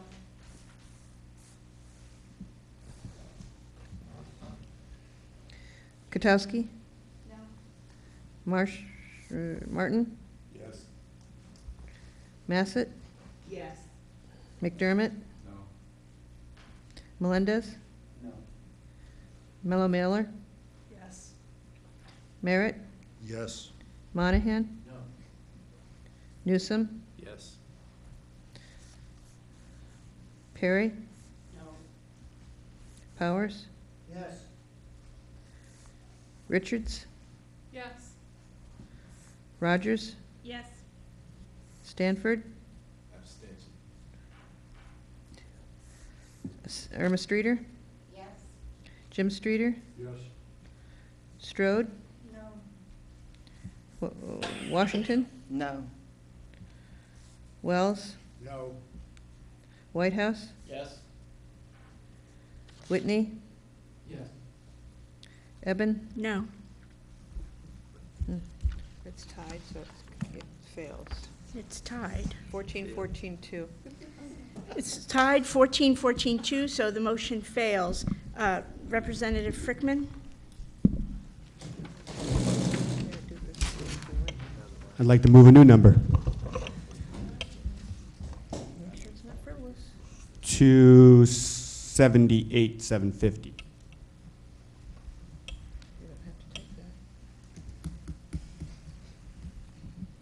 Is there a second? Second. I find this as a compromise, hopefully to get that one more vote. I just want to note, I'm not ruling that as frivolous, but if we get more finely diced than that, I will, okay? So we have a motion on the floor for $278,750. It's been seconded. Is there any discussion? No? Surprising. All right. All in favor of $278,750 for Groton Long Point Police, say aye. Aye. Any opposed? Yeah, Roll- see, I can't tell you. It's We have just- to do it's a too roll call close. vote. It's too Okay. close. Okay. so. Adams? No. Bailey? No. Bauer? No. Bordelon? No. Casper? Yes. Chase? No. Frickman? Yes. Hanscom? No. Katowski? Marshall? Oops, Martin? Yes. 3. Massett? No. It's going to change things. McDermott? No. Melendez? No. Mello Miller? Yes. Merritt? Yes. Monahan? No. Newsom? Yes. Perry? No. Powers? Yes. Richards? Yes. Rogers? Yes. Stanford? No. Streeter? Irma? She said yes. Okay. She said yes? Okay. 10. James? Streeter? No. Strode? Yes. Washington? No. Wells? No. Whitehouse? Yes. Whitney? Yes. Eben? No. Okay. So I didn't get any abstentions that time, so 13 yes and 17 no. So that motion fails, 13 in favor, 17 against, no abstentions. Representative Streeter. I'd like to move another figure, 266,030, which is half the amount, giving back half the amount that was cut.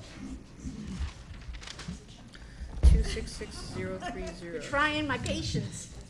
It's over, it's $22,000, that's not frivolous. Is there a second? Second. Oh, sorry. I meant to cross that out. Miller? 266. Mello Miller?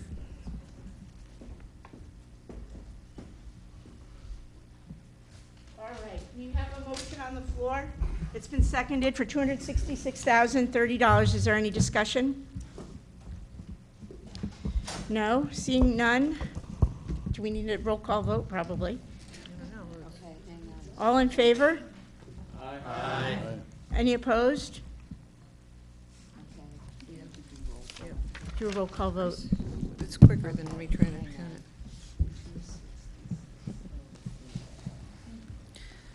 Adams? Yes. Bailey? No. Bauer? No. Bordelon? No. Casper? Yes. Chase? No. Frickman? Yes. Hanscom? No. Katowski? No. Martin? Yes. Massett? Yes. McDermott? No. Melendez? No. Mello Miller? Yes. Merritt? Yes. Monahan? No. Newsom? Yes. Perry? No. Powers? Yes. Richards? Yes. Rogers? Yes. Stanford? Yes. Irma Streeter? Yes. Jim Streeter? Yes. Strode? Yes. Washington? No. Wells? No. Whitehouse? Yes. Whitney? Yes. Evan? Yes. That passes. How did I get that wrong? I got 32. 'Cause I'm too tired. 1, 2, 3, 4, 5, 6, 7, 8, 9, 10. That's 10. 5, 6, 7, 8, 9. Oh, that's I got. That's why. 8, 9, 10, 11, 12, 13, 14, 15, 16, 17, 18. Yep. Yeah, 18 yes and 12 no. No abstentions. That passes. 18 yes, 12 no, no abstentions. So, here you go. The next account is 10911, highway maintenance.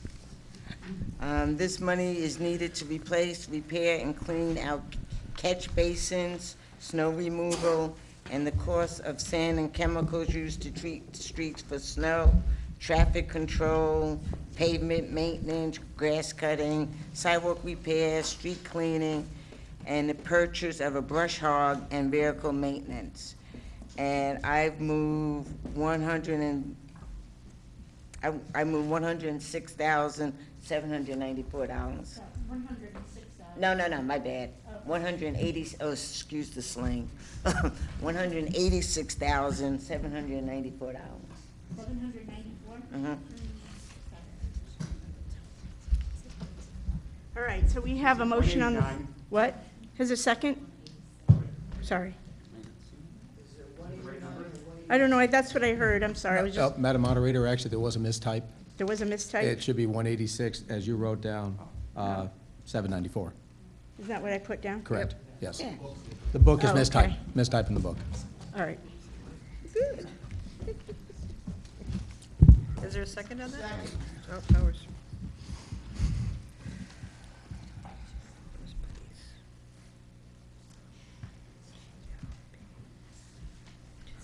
So we have a motion on the floor for $186,794 for Groton Long Point Highway Maintenance that's been seconded. Is there any discussion? I actually have a question. I thought that the town council, is it true that they voted $179,813,000 for this? That motion failed. It was the Oh, 186. okay. yeah. Sorry, got it. Any discussion? All right, seeing none, maybe this means we don't need a roll call vote. I'm sorry, it's getting super late. I get up Hold on. really Or did we early. go with Okay, 182? all in favor? Oh, hold on a second. Oh, 1 minute, sorry. don't, what is the, I was looking at it. They didn't knock it down to the, is there something, Okay. should we pause or Okay. keep going? I think we're good. We're good, okay, all in favor? Sorry. Aye. Yeah, they did. Wait. That failed, didn't it? That's what my notes said, that's why I asked that question. No, we didn't get those. But I was at the meeting, and I took notes. Cindy. Do you have the number with you? That's not the number we got. That 3 to 1? Right. Okay. Wasn't broken down. Okay.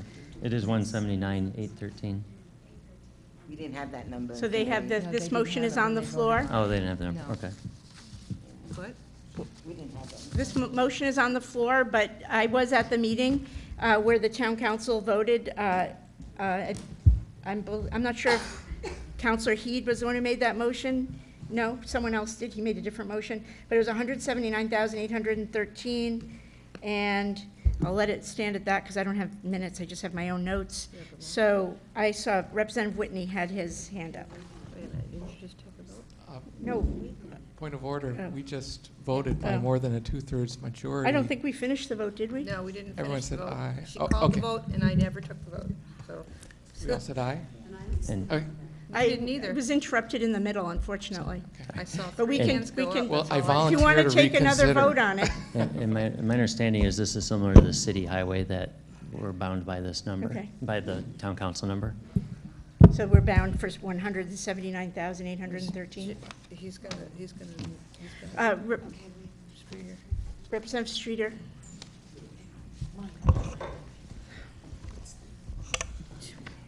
To avoid any difficulties with that, I make a motion to rescind the last vote. Thank you. Okay, is Is there that a second? There was no vote recorded, actually, but do we have to vote on that, Jen? I don't think there can be any discussion during a vote, so the vote was called. The so vote there was could called be but no not interruption. recorded, so, you know, you guys are really, the whole procedure. I actually stopped the vote because I saw that Mr. Burt was trying to say something. It was also incorrectly given an answer to my question, which actually, if it had been correctly responded to, would have maybe prevented this. Seems pretty easy to rescind, though. Representative Washington? Well, the committee only passed this number, the 186,794 number, because that's the figure we were given. Right. We didn't know about the 179,813. Right. If we would have known about that number, the lower number, we probably would have passed that number.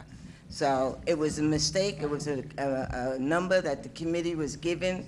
We weren't told that the town council changed their number. So I would make a motion. If I had to make a motion again, it would be for the $179,813. Point of order. We've got a motion on the floor. Yeah, we have a motion on the floor. We have a motion on the floor to rescind the vote. It's been seconded. It was not recorded, but we can vote on it. Representative Massett, did you have a point of order to raise beyond that? My point of order is that there was a committee meeting. The committee voted on a number. The official committee notes state a figure. The only way that can be changed is if someone puts up whatever number. That's fine. Let's have a motion to rescind. It's on the table. It's been seconded. The motion was not recorded. The vote was not recorded because I interrupted it in the middle. But let's please start with a clean slate. All in favor of rescinding the aborted vote, please say aye. Aye. Any opposed? Any abstentions? One abstention. So that motion carries 29 in favor, 0 opposed, 1 abstention. 2 abstentions? Oh, sorry, 1 abstention. Representative Richards.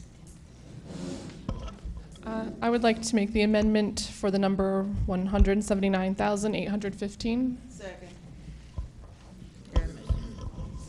15 or 13? I wrote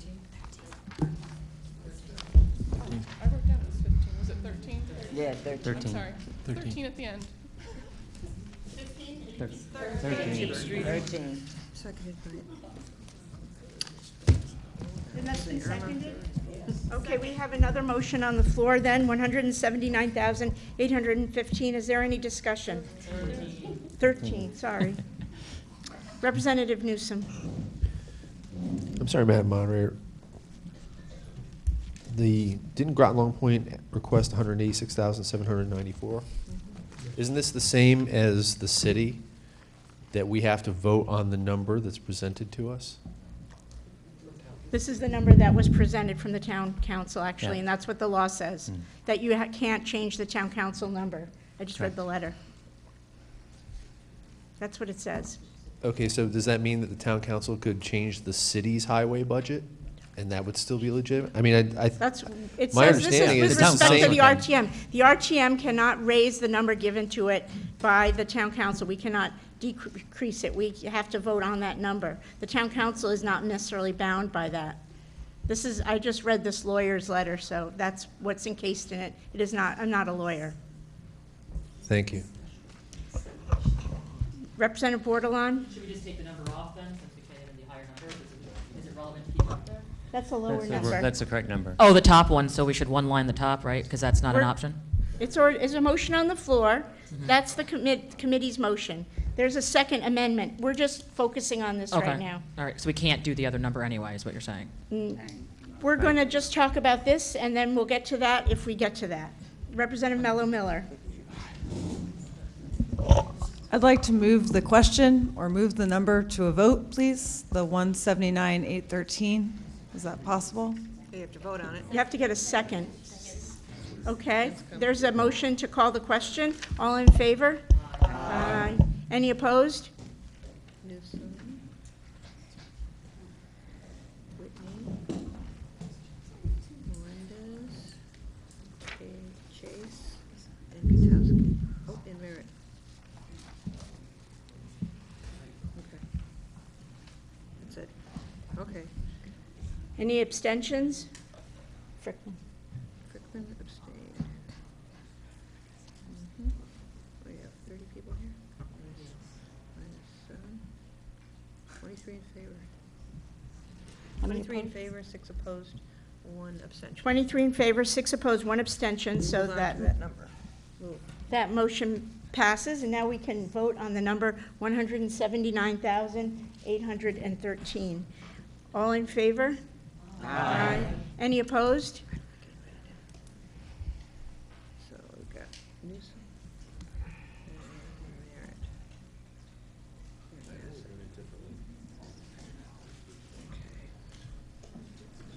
Okay. Any abstentions? Any abstentions?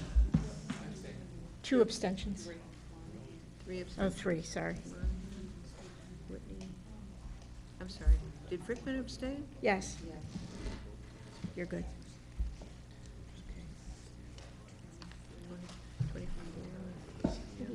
24, 3 and 3.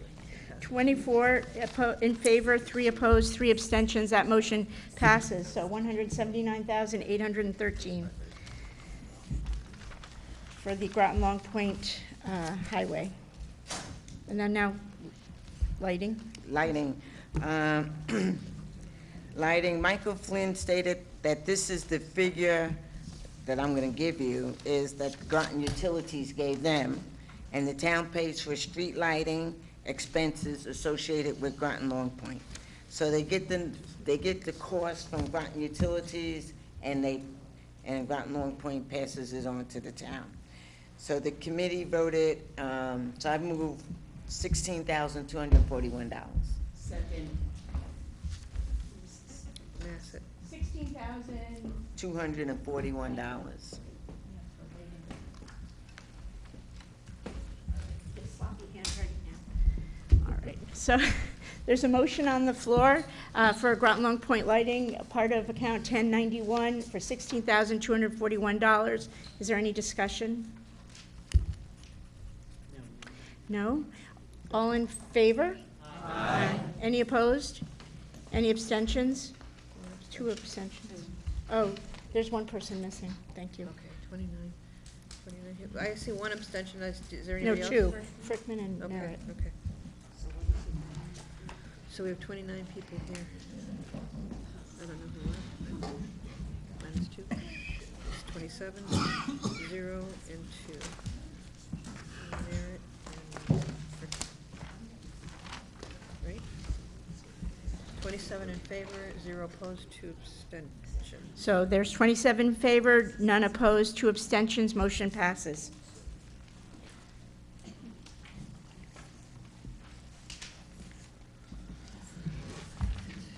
Contributions to other funds. Thank you, Madam Moderator. Thank you. Which the manager will talk about.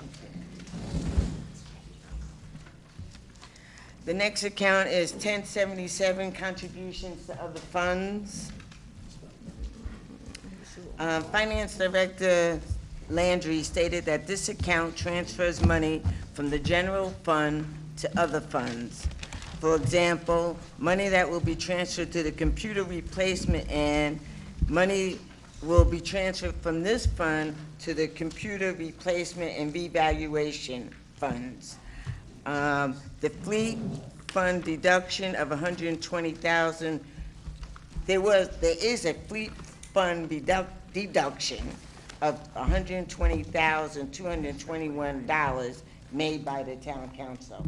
So in this fund, you're only gonna see the computer replacement numbers and the revaluation fund number. The fleet reserve fund was taken out by the town council, and that was $120,221. It was reduced by, yeah. Yeah, it was right, reduced. right, 122.21, yep. So I make a motion for $1,699,159. Second.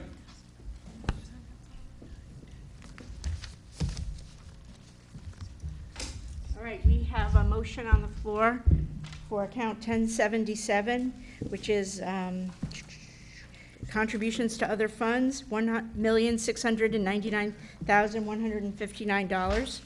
Is there any discussion? Representative Massett? Thank you, Madam Moderator. It's more of a request. I don't understand why we have vehicle maintenance and fuel. Here.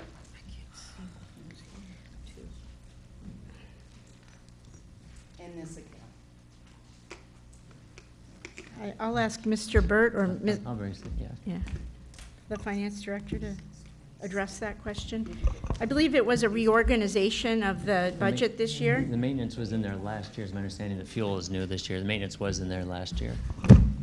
The vehicles and the maintenance. Last year, we had removed the vehicle, what we call the lease fee, from every department's budget. And this year, we decided to put it all in one spot. We had left the vehicle maintenance and the fuel in everyone's budgets. This year, we just moved it all out of the individual budgets and put it in one place. So all of the costs are reflected in one place now.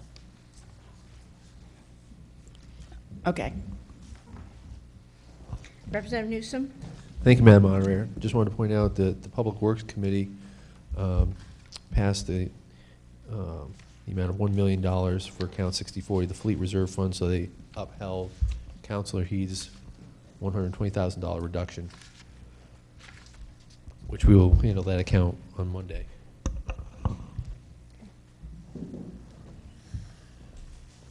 So the fleet account is in Public Works, and then this is basically the account that distributes those funds. So we'll have to think about that again when we get to Public Works. So we have a motion on the floor. Is there any other discussion? Seeing none, all in favor? Aye. Any opposed? Any abstentions? Abstain. 2 abstentions. Two. Merritt and Whitney.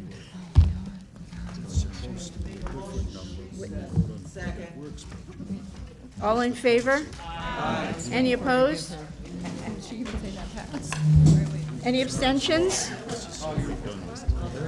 All right, see you guys next week. Thank you for hanging in there. Yeah, pick those up.